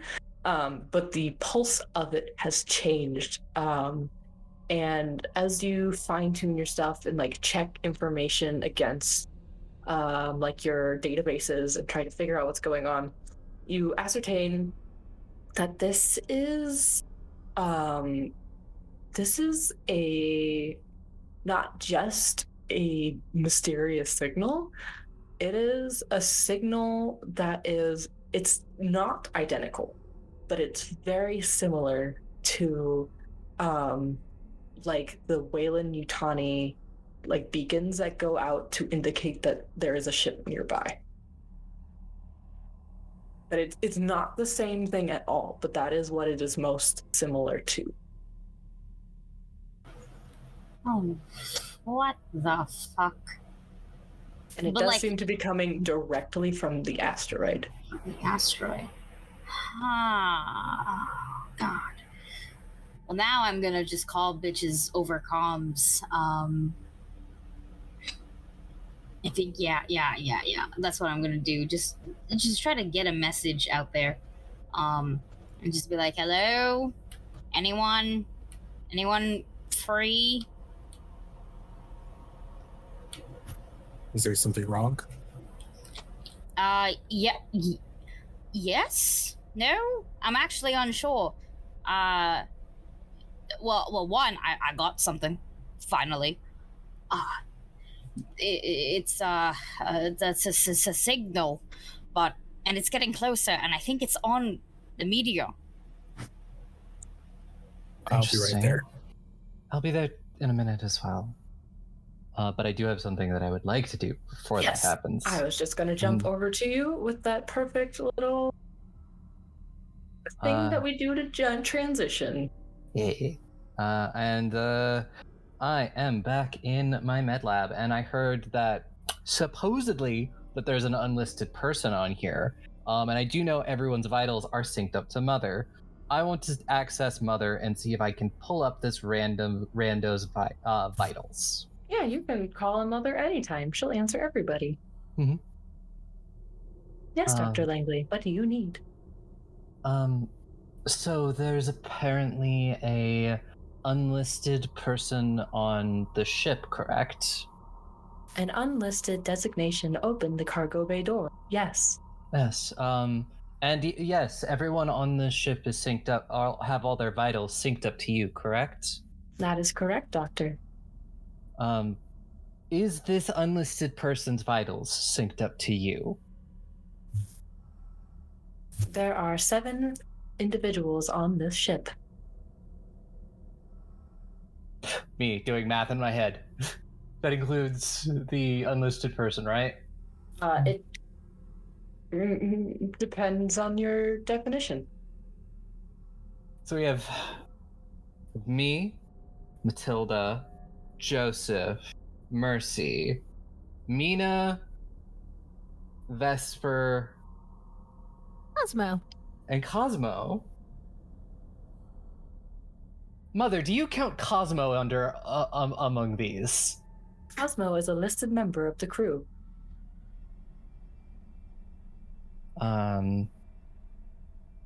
So I imagine I at least have a way to look at and access these. This is me asking out of character. Yes, absolutely. You can pull them up on any of your... Yeah, because pull it up on the terminal and I don't know, go through all of the filters, see if I can find unlisted. Yeah, you go through them all, and nothing strikes you. Nothing is actually listed as unlisted. There's no here's the vitals for unlisted, but also all of the vitals that you do see match vitals, the data you have. Crew members, your blood pressure, heart rate. It does look like Matilda's heart rate is a little elevated right now. Joseph's heart rate shows a little spike about a half hour ago. Fairweather had a little bit of a spike around the same time Joseph did. But other than that, everything seems fine. It's impossible to read Cosmo's data because you're not a veterinarian. You don't freaking know. It looks right. It looks normal. It seems normal.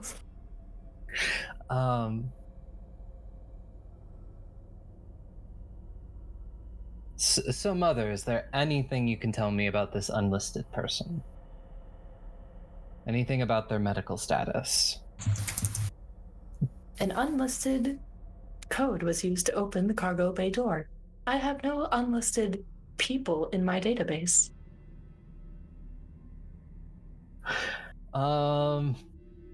Well, if this person does happen to ever need medical help and they are connected to have their vitals synced up to you, will you please let me know? I don't want anyone dying on the ship. Of course, Doctor. And then I guess I'm going to go see what Joseph is up to. Not Joseph, Matilda. Joseph's also heading in that direction. Is anyone else going to the science bay? Yeah, I'll head there after I fix the vent. Sure. You all convene in the science bay approximately the same time. You're all just really insane. While you do, Matilda is surprisingly peachy.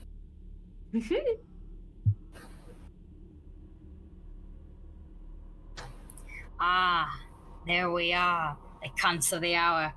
You won't believe this shit. Finally found something. It's a little bitch of a thing, but it's something. Okay. Really annoying signal. Been hearing it practically my entire time on here. It's never been this loud, and it's getting closer. Ran a diagnosis, and I think it's on the meteors coming out, this way. Is there any way we can attempt to get a sample or something? So there's a signal coming from the meteors? Yeah, it's the closest thing that I can describe it being in in simpler terms, like a distress beacon from a ship, but it's not that. Can you get any diagnostics on these meteors? What if they're not organic, or what if they are a ship? I mean, that could be a thing.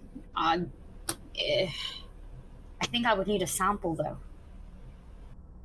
So to clarify, the signal is the asteroid, not the new meteors. It's from the Argo Y369. Oh, never mind. It's on the fucking asteroid. My bad. Oh, well, that's much easier to get a reading on. Incredibly. Which is also, I never said this, it's like the size of like a small moon. It's very big. It's a big old asteroid. However, I do not think we have time to collect a sample and be back here before the meteor storm hits, and it would be just simply idiotic to go out during a meteor storm.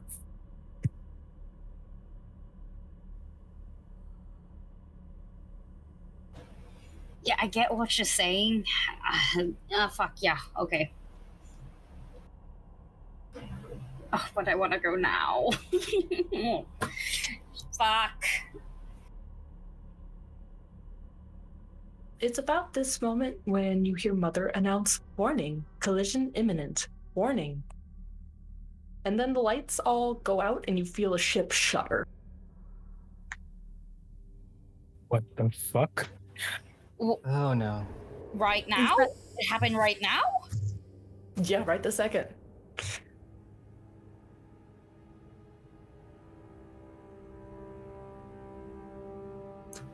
I thought we had more time.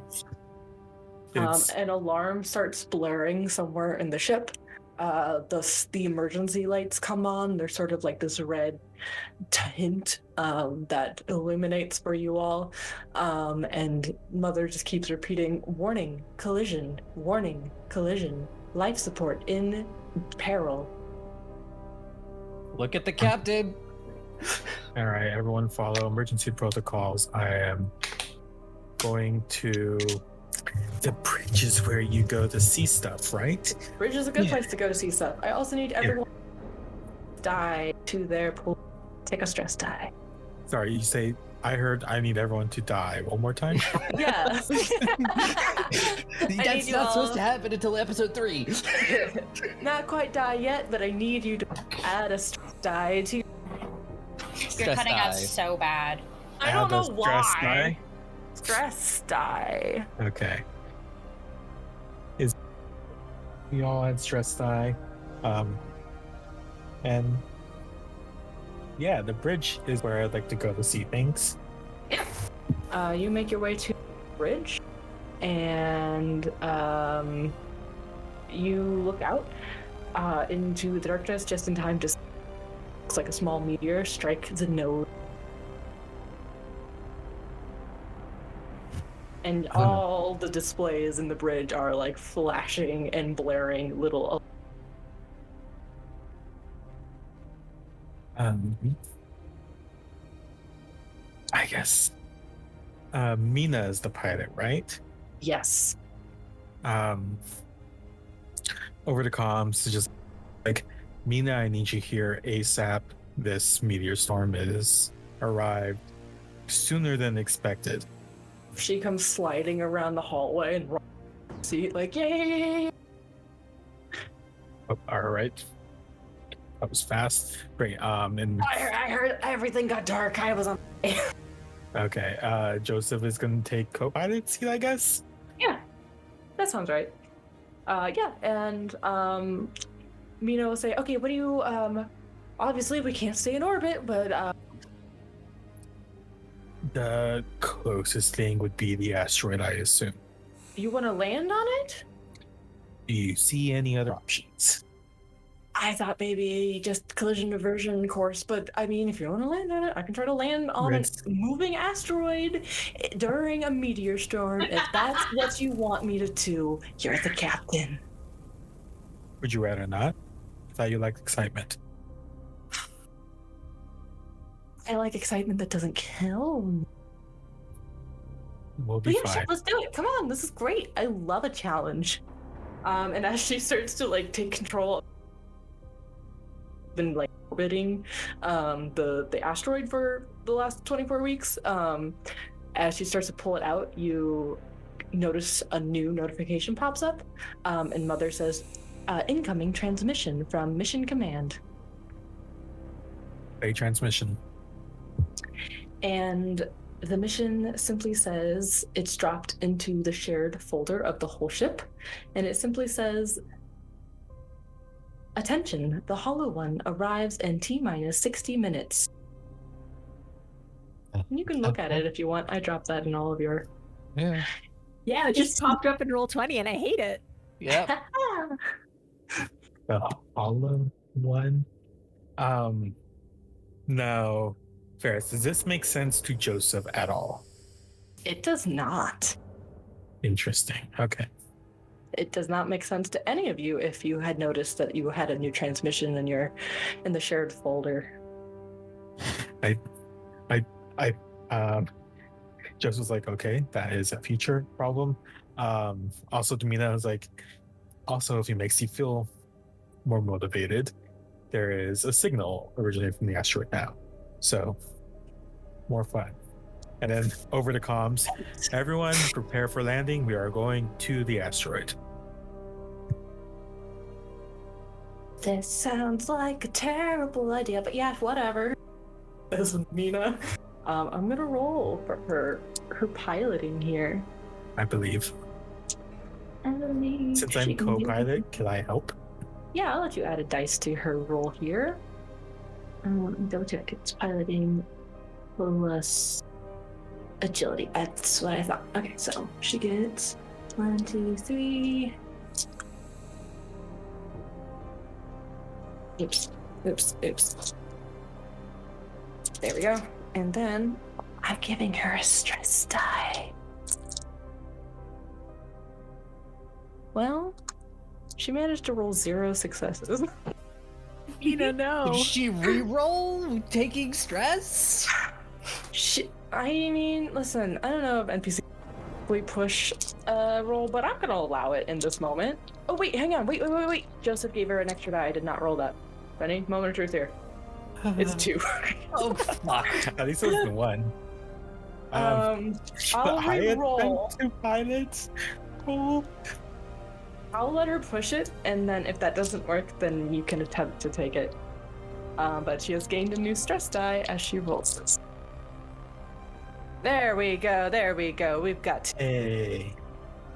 Okay, excellent. So she starts coming in towards the asteroid to try to land it.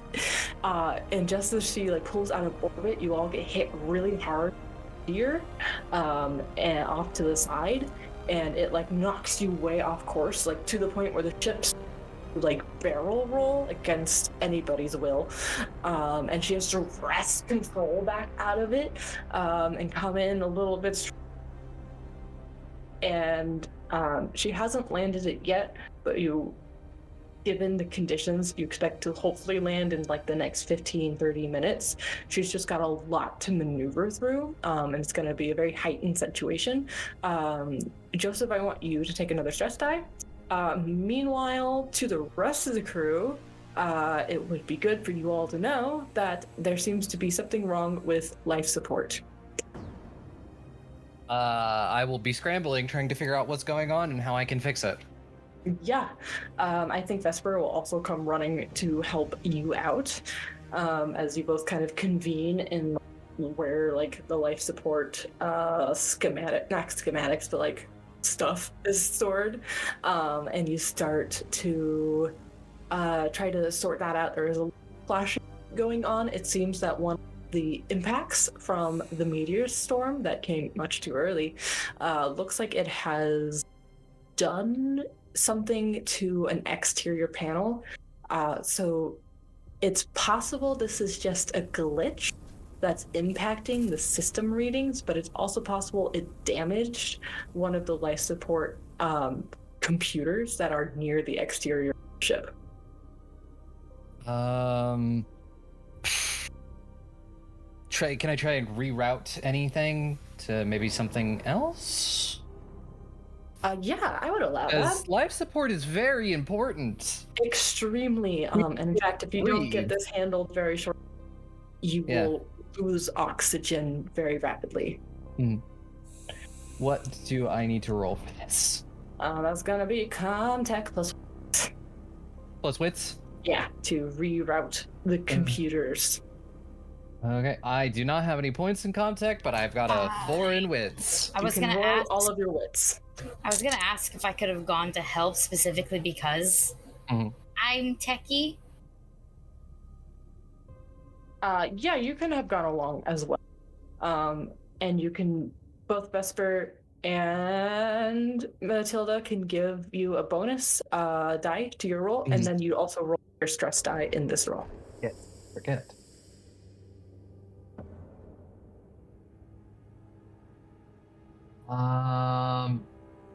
That is... Yes, one success. My brain was looking at numbers and being like, one success. But unfortunately, I did get roll a 1 on my stress die. Unfortunate for you. I'm personally very excited for this. Does it make the whole thing fail? Yes. Is there any way I can push it? I don't think so, but I don't know. I don't think you can push a stress fail. Oh well. I'm pretty sure you cannot, but you gotta make a panic roll now. Panics. Hold on, let me find the silly panic table, which is not here, but you know where it is. I have it over here in resources. Here we go. Please roll a d6. Add your current stress level. Got a 5. 5.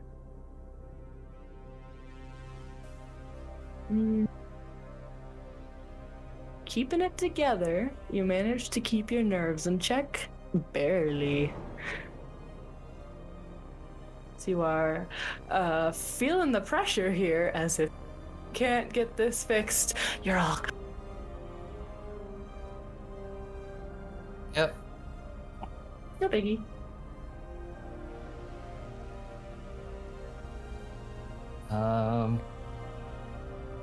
If somebody else would like to give it a shot, be my guest. Me. Yeah, I'd allow it. Go for it.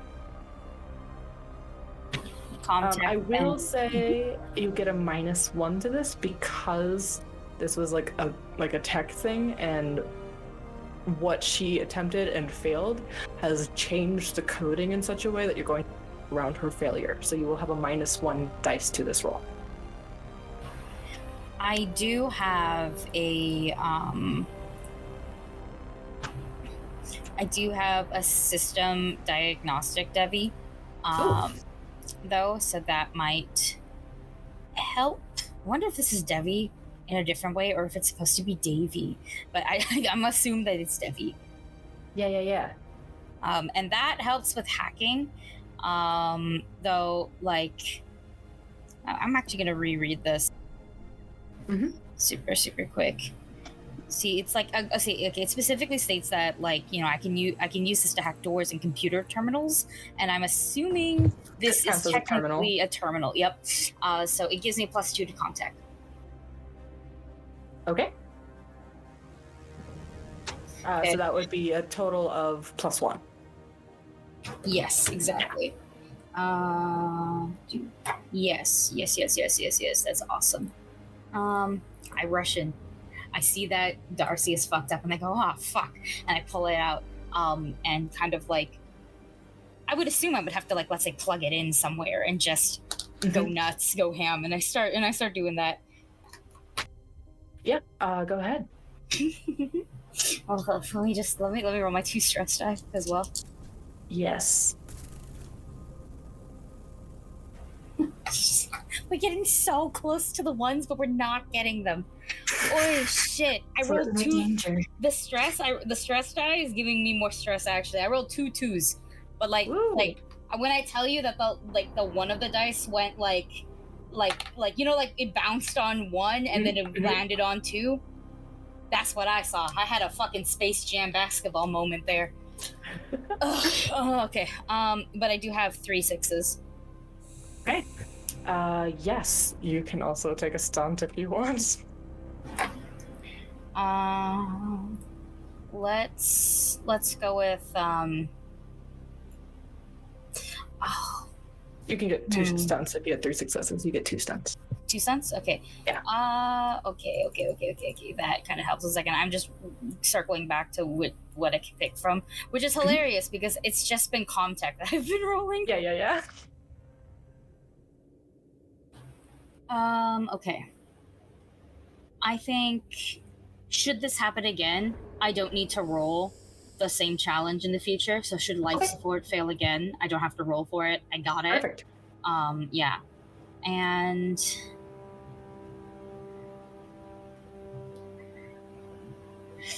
oh damn, there's 2 things I wanted. Like, there's 3 really good ones here.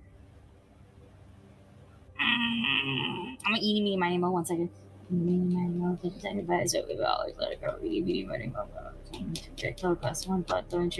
sense. Okay, cool. I want information. Yeah. Let's see. This is the life support system. What information can life support give you? Well, you know what? Life support is tied to mother. And so I think you get a little bit of like some back coding somewhere like deep in mother. And you determine that you're pretty sure mother opened the cargo bay door.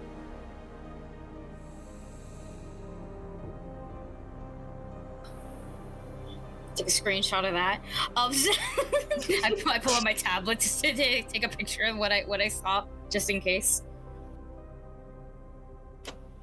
Then when I'm good and ready, I'll unplug my my thing, my SSD. Oh, SSDD. There you go. And I'll look at Vesper and Dr. Darcy and just go, I think Mom opened the cargo bay door. Why would they do that? What's with all the... How would she have an unlisted number? How could she open the door? Wouldn't she just tell us if she opened it herself? Do you think she doesn't know she opened it? God, we can't ask her right now, right? She's going nuts. I mean, we're kind of in the middle of yeah, the bad things are happening right now. We can ask her afterwards, but yes. I don't know if you've been reading the logs. Sometimes. But I'm pretty sure I heard shit prior. I saw that. Maybe it's maybe what I've been hearing is just, I don't know, pipes bursting, wires getting loose. Maybe. Mom's just losing a little.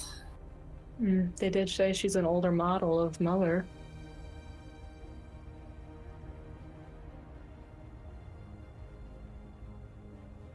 Fairweather, what are you up to? So I don't have any sort of technical expertise that would be super helpful here, and I'm not a pilot. And so I was just like, I want to go to the safest place. And I don't know what the safest place in a ship is, but my head says tornado rules, which means the bottom floor.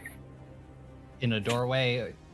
Valid. The bathroom. Yeah, sure. In the bathtub. With no windows, a place without any window is where in you want to be. In the basement, a place with no windows. Low, in the basement. Enclosed, no windows, and nothing that can be thrown on you. You mean the one that was closed this whole time, where it's mysteriously opened? Are you going to the cargo bay? Yeah, it was Cosmo who opened it. It's fine. Yeah, Cosmo. Totally. Yeah, you can go to the cargo bay. The lights are no longer on, and like red emergency that do not illuminate even a quarter of the space. It's less than ideal, but I'm just gonna chill out, like hold on to something and chill out by the doorway. Yeah. There's like, the hooks in the ground so you can like latch down cargo. You can latch yourself down if you want, which is probably convenient because at some point the ship does do a full barrel roll without any warning whatsoever, so... Clearly it was the correct plan. It was clearly the correct plan. That's probably what played into Langley's failure earlier. It was because abruptly she was upside down. Have you tried coding upside down? It's hard. Especially when the computer doesn't turn upside down. Yeah, you just get thrown, and then you get thrown. Yeah, okay, you hit a few wrong keystrokes. Yeah. That's why I was stressed out. That's why I panicked. Anything else? Anyone wants to do right this second? My gut feeling was to go get Cosmo, and last time I saw Cosmo was on Fairweather. So I am now still on Fairweather. I think I dropped them off when I was like going to get the screwdriver. Yeah, that's right. You did. You did. Okay. Well, a lot of shit has happened to scare off a cat. Okay. Yes. And make them feel unsafe, especially. So I think what I'm gonna do is I think Cosmo's like little carrier, like the little crate, is definitely in the science lab right now. Sure. Because this fucker, by proxy, lives here. So I'm gonna run in real quick, grab that, and then kind of just look around for Cosmo. It's a lot of noise going on, so I think what I do is I just have like a couple treats in my hand, see if I can, I don't know, entice him. Yeah. Like find him faster, you know? Yeah. I think while you are looking for Cosmo, and while the captain and Mina are trying to land the ship, and while Fairweather is hunkered down in the cargo bay, and Langley and Vesper are, I don't know, keeping with the life support just in case, that is when you all notice a new transmission. Attention. Another? The hollow one arrives in T-minus 30 minutes. Oh, jeez. Now, has it been 50 minutes since we got that first one? It has been 30 minutes since you got the first one. Oh no, ahead of schedule. I think the first one was 60 minutes, and then this one's 30 minutes, and it's been 30 minutes. Oh, I thought it was 80. Okay, sorry, I read that wrong. Yeah. It's hard to read, admittedly. But you can click on it, and it gets bigger. It's just like, what the fuck? Just like... While frantically being there, Joseph is just gonna like yell out, "Mother, what the fuck is the Hollow One?" Uncertain. These are transmissions from Mission Command. Would you like to craft a response? Yes. What the fuck is the Hollow One? Send.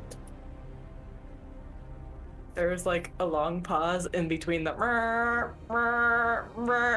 like the and then Mother comes back and says or not Mother, a really garbled transmission like starts to come in, and it's like super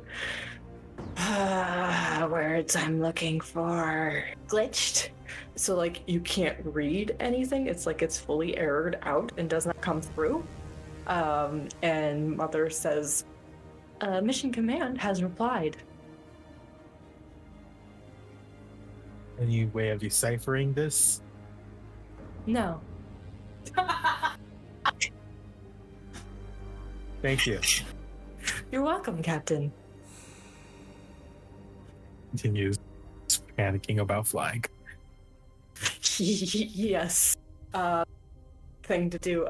Meteor storm has intensified, and the largest thing in the area is the asteroid. Most of them are in fact impacting against your intended landing destination. Sorry, close. We'll figure it out. Okay, you're maintaining course then? Yeah, I mean, if anything, I'll probably suggest we move maybe just a little further up. We're in the air longer, but we won't be hit when we land. Yeah, that is something you can attempt. That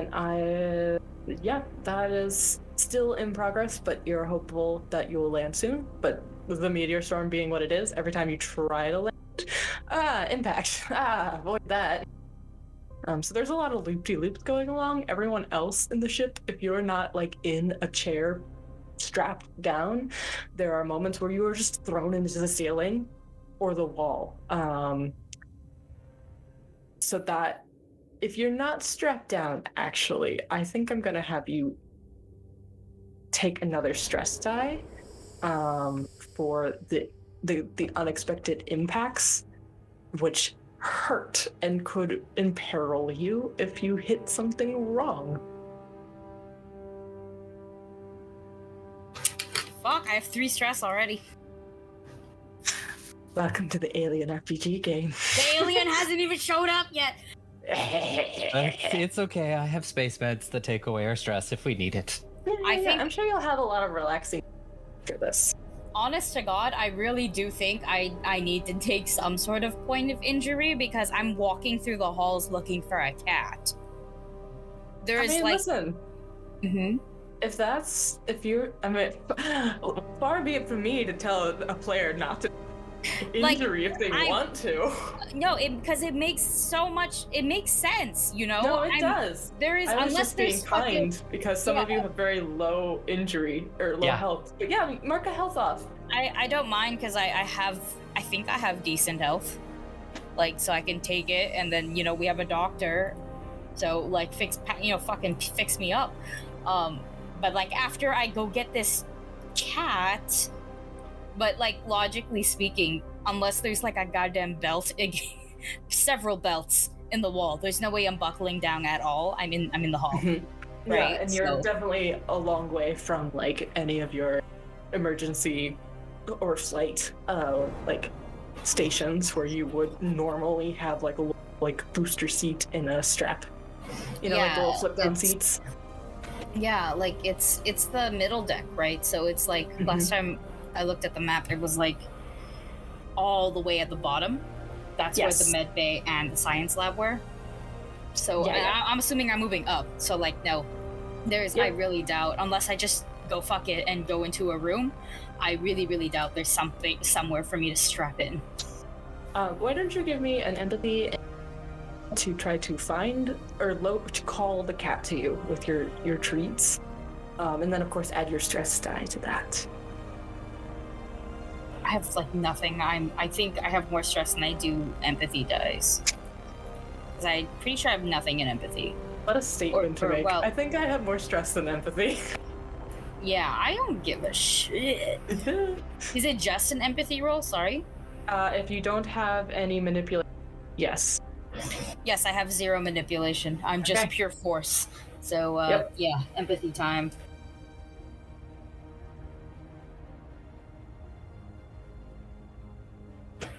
Oh, wow, okay, so I have 1 success, surprisingly so. And, 1 second, let me roll my stress. Eat shit! I got 2 6s on my stress. Oh, wow. Yeah. So not only do you call Cosmo to you, you get to have 2 stunts. Backflip. Good God. I was actually worried about the stress for a second, just because I rolled... I did roll another 2, but it wasn't on the... Well, I lie. I rolled 2 2s. I'm only rolling 6s and 2s, just to scare me, you know? That's how your dice act in games like this, where it's pools, is it just picks a number. I think so. And it likes to pick the number several times, too. This is consistent. I've played pool games with you before, and this is consistent. Yeah. Mm-hmm. I guess I feel like the more dice I have, the funnier it is, but like less dice in this scenario was also pretty funny. Yeah. What stunts did you want? I can pick 2 or 1. You had 3 total successes? Yeah. Yeah, so you get 2 stunts. Okay, cool.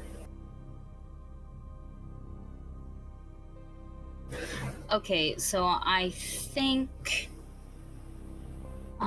the opponent will, Cosmo will definitely do what I want. So like they'll come to me, recognizing it is me.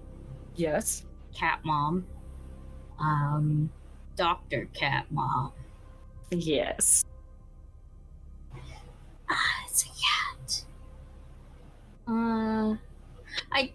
I guess helping me later on makes sense.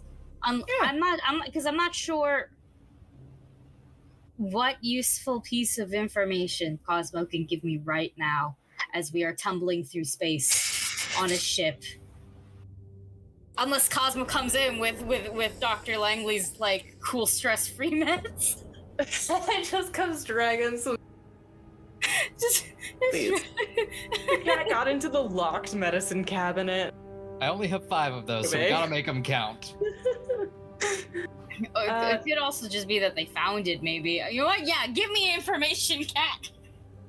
I'm joking. If you can't think of anything, just take the other one, which is being impressed. I will give you information in the future.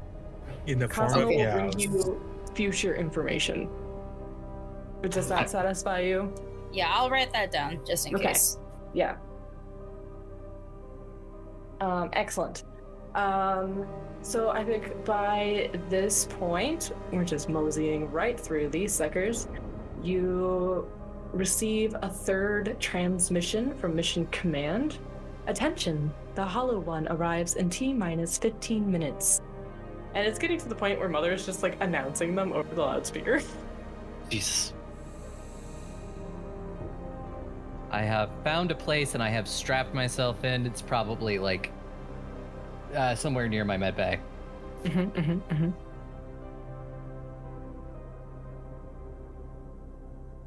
And I'm just sort of waiting to see what happens. Yeah. Monitoring everyone's vitals on my little portable thingy. And clutching it tightly whenever the ship does a barrel roll. Yeah, the ship has touched the surface of the asteroid several times and then had to like take off as like its trajectory was either about to be impacted or the asteroid was impacted, that it like changed the surface of the asteroid and like can't land there anymore. So you're still struggle busing. There is time for one person to do one thing. If you wish to. If nobody wishes to, we'll just mosey on through time. If nobody wants to do anything, I just simply wish to strap myself to somewhere. Do it.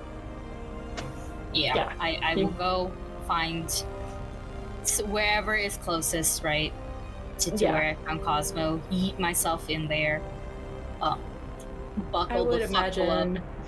That would be in like the living area. Probably a lot of the chairs in there double as like launch chairs, kind of.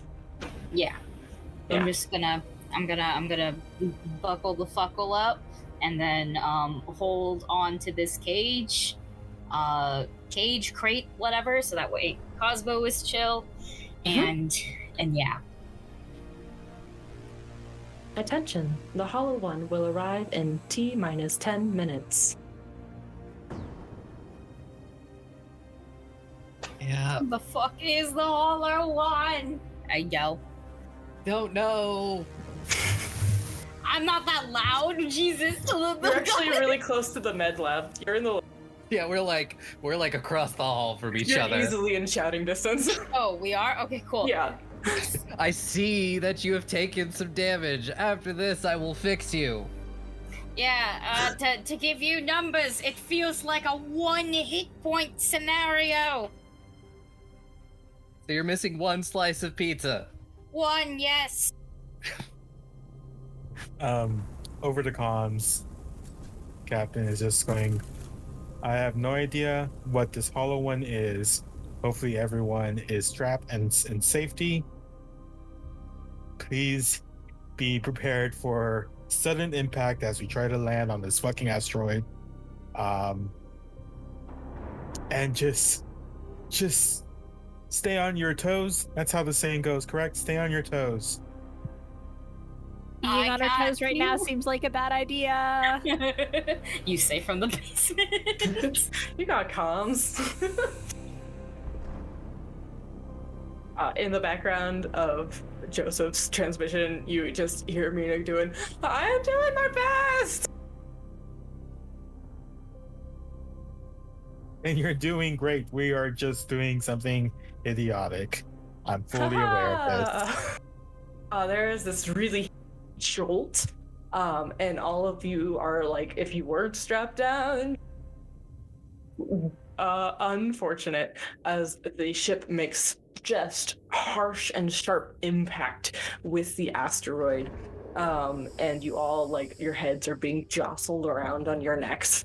And it's like, as you are making impact with that you hear over the loudspeaker, "Attention, the Hollow One will arrive in T-minus 5 minutes." And then the ship is like just shaking really bad, getting across the asteroid.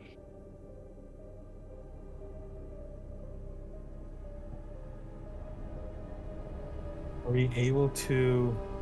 Is there anything I could do that helps landing?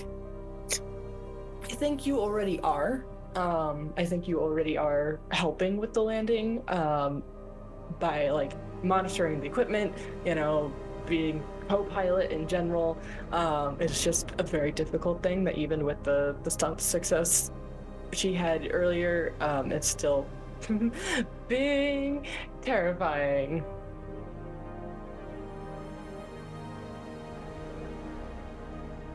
Attention, the Hollow One will arrive in 3 minutes. And the ship has been, like, kind of skidding a little bit and, like, picked up a smidge and then landed again.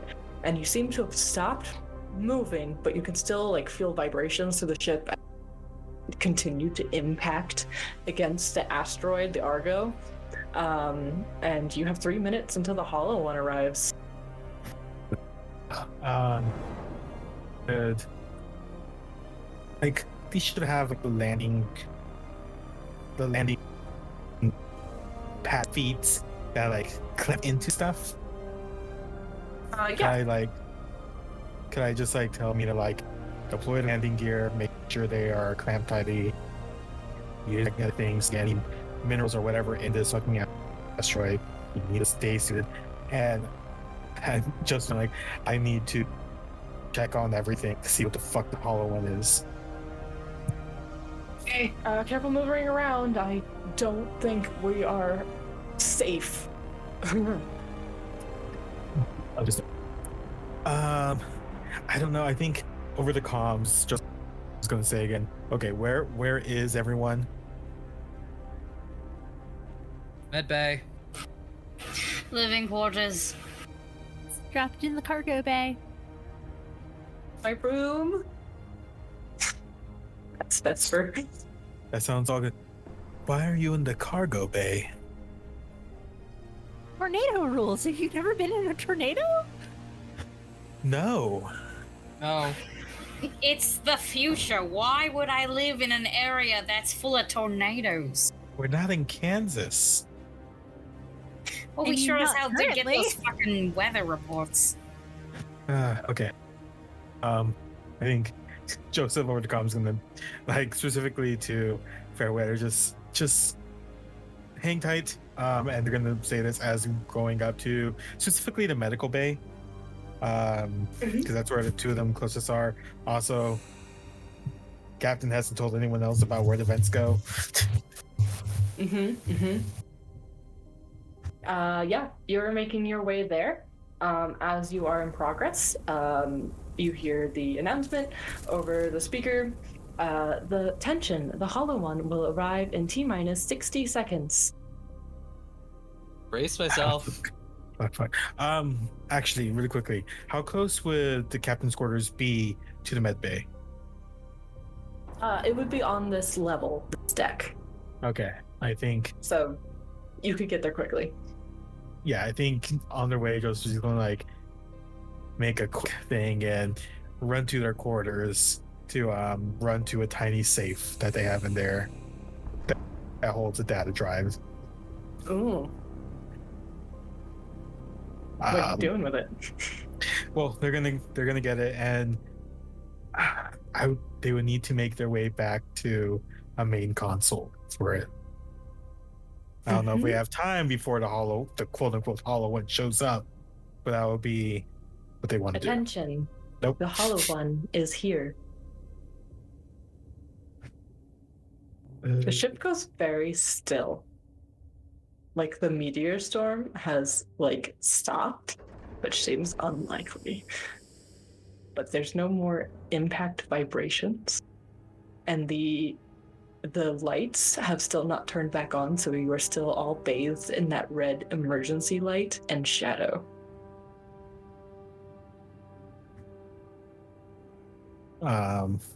Over comms. Status report from everyone. Still in the med bay. I can barely feel anything down here. You really should have followed the tornado rules. Well, I'm not gonna be strapped in the fucking living quarters anymore. Still in my room. Anyone and then from needs, the bridge, Mina's like, I haven't moved. if anyone needs medical attention, come to the med bay. Yup. Brilliant. I think actually Joseph is going to make her way back to the bridge, because that makes sense. For what they want to see. As you are making your way there, Mercy, you hear two big thump thump on the cargo bay loading door. Like something is thumping it from the outside? It's like a knock. A very loud knock. Oh, shouldn't have fixed up that vent. It's okay, we still have doors. Captain? Fair weather. I think the hollow one is maybe knocking on the cargo bay doors?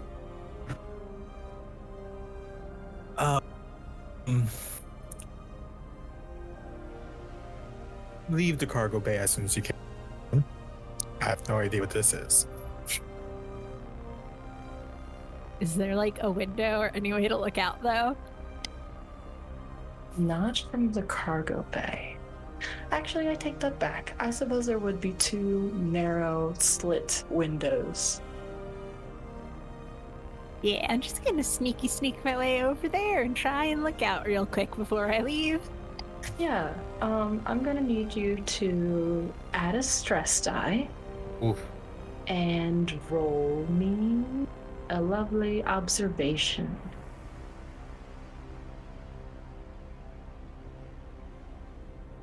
That is 0.6. Oh, I can push, right? You can push, yes.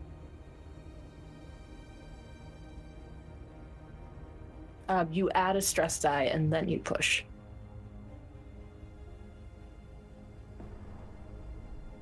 Uh-oh. Yeah, that continued to be 0 successes, and now I have a panic. Oh dear. Oh no, wait, I Alright. have one success, but it's on a stress die. I don't know if that matters. Unfortunately, it does not matter because that cancels out the everything. Even if you have sixes, no matter how many sixes, it counts as a fail if you roll Was actually one. gonna be my If next you roll question. one on the panic. Like, is it or one for stress die. one, or is it? Yeah, it's just you roll. No, one. it cancels them all out. Yeah. So I need you to roll me a d6 plus the number of stress dice you have. Ooh, okay, so I do have Nerves of Steel, which Okay. lets me take -2 to all panic rolls. Okay. So it'll only be a d6 and then you will add 1 to that number. It's not adding a die, it's adding 1 to the number. Okay, so that is a 3 total. Okay. You are keeping it together and manage to keep your nerves in check barely. And you look out the window and you just see asteroid.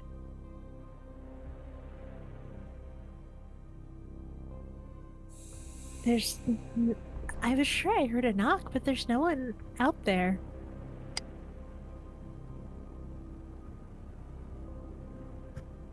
I, again, get out of the cargo bay and head to the bridge or the living quarters. Just head over someone else. You could go to Vesper's room. That's fine. Just ASAP. Yeah, I will head to whichever location it is that is closest to me. Sure. You leave the cargo bay and the door shuts behind you. and you head up to the B deck. And as you are like coming into the living area, out of the stairwell, you hear a transmission announced over the speaker. Attention! Disregard previous 8 transmissions. An error occurred.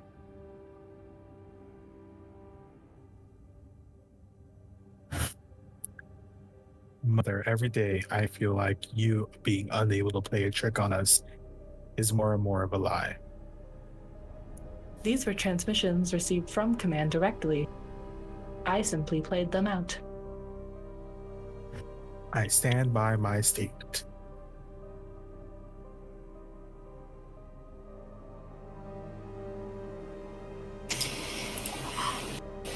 Well, I'm assuming... Actually, I'll just do it right now. I'll just like look. I'm at the med bay, hopefully, and just go, Mom, did you open the cargo bay door No, I did not, Doctor.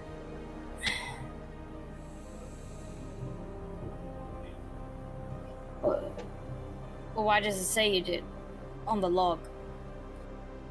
I don't know what you mean, Doctor.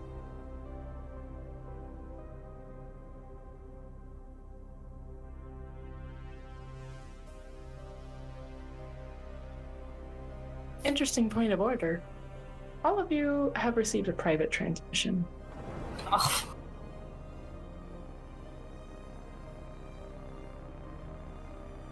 Is it separate private transmissions? You should all have a new private transmission. If you already had a private transmission, now you have a new one. It'll be under all of transmission 1, 2, 3, 4 through 9. Who is in the bridge right now? Captain would be. Captain, you're the first person who sees this. The reason why it got so quiet was not because the meteor storm has ended. It is because the asteroid you had landed on broke in half, and the part you were on had drifted away from the meteor storm. And as it is doing the slow spatial rotation, it comes around again. So it is facing where the full asteroid was supposed to be, this small moon-sized asteroid. And you see the source of the signal. Where the Argo Y369 should be are hunks of rock and enormous pieces like the one that the Medea is clinging to.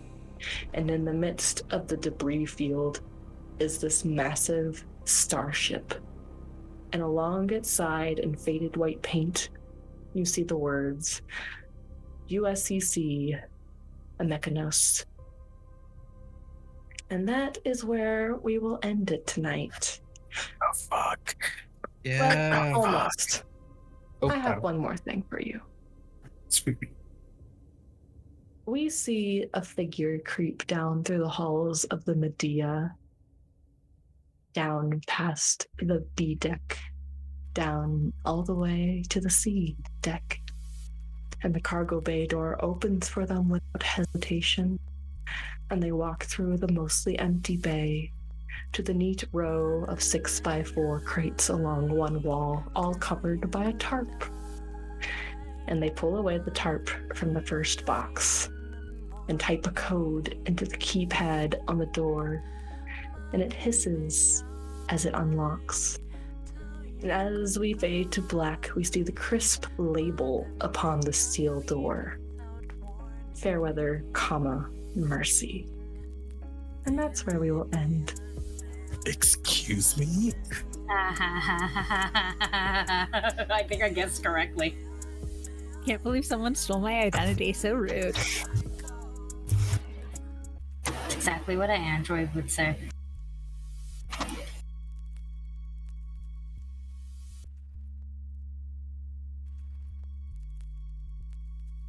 Oh, we don't have our usual take us out person here. Oh, I got you. Hold up.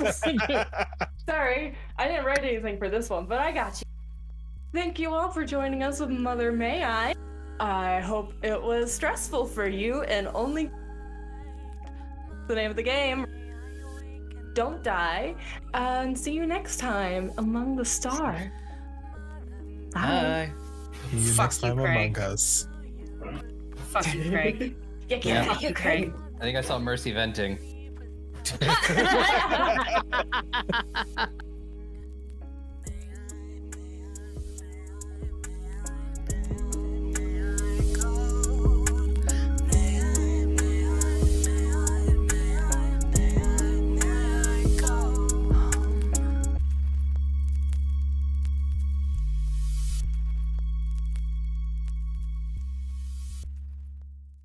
Hey everybody, Aubrey here with a fun little announcement. Goblets and Gaze is now an affiliate over at Adventure Dice, and we know how much we all love those math rocks. So if you need some new math rocks in your life, go over to adventuredice.ca and in the checkout code, enter our promo code GOBLETS for 10% off. But also, they have dice. They have other TTRPG accessories and tabletop goodies, dice trays, condition rings, and things like that, little spell casting stuff. Great stuff there. Go check them out and support our show. Thank you. Be gay. Roll dice. An LGBTQIA actual play podcast network.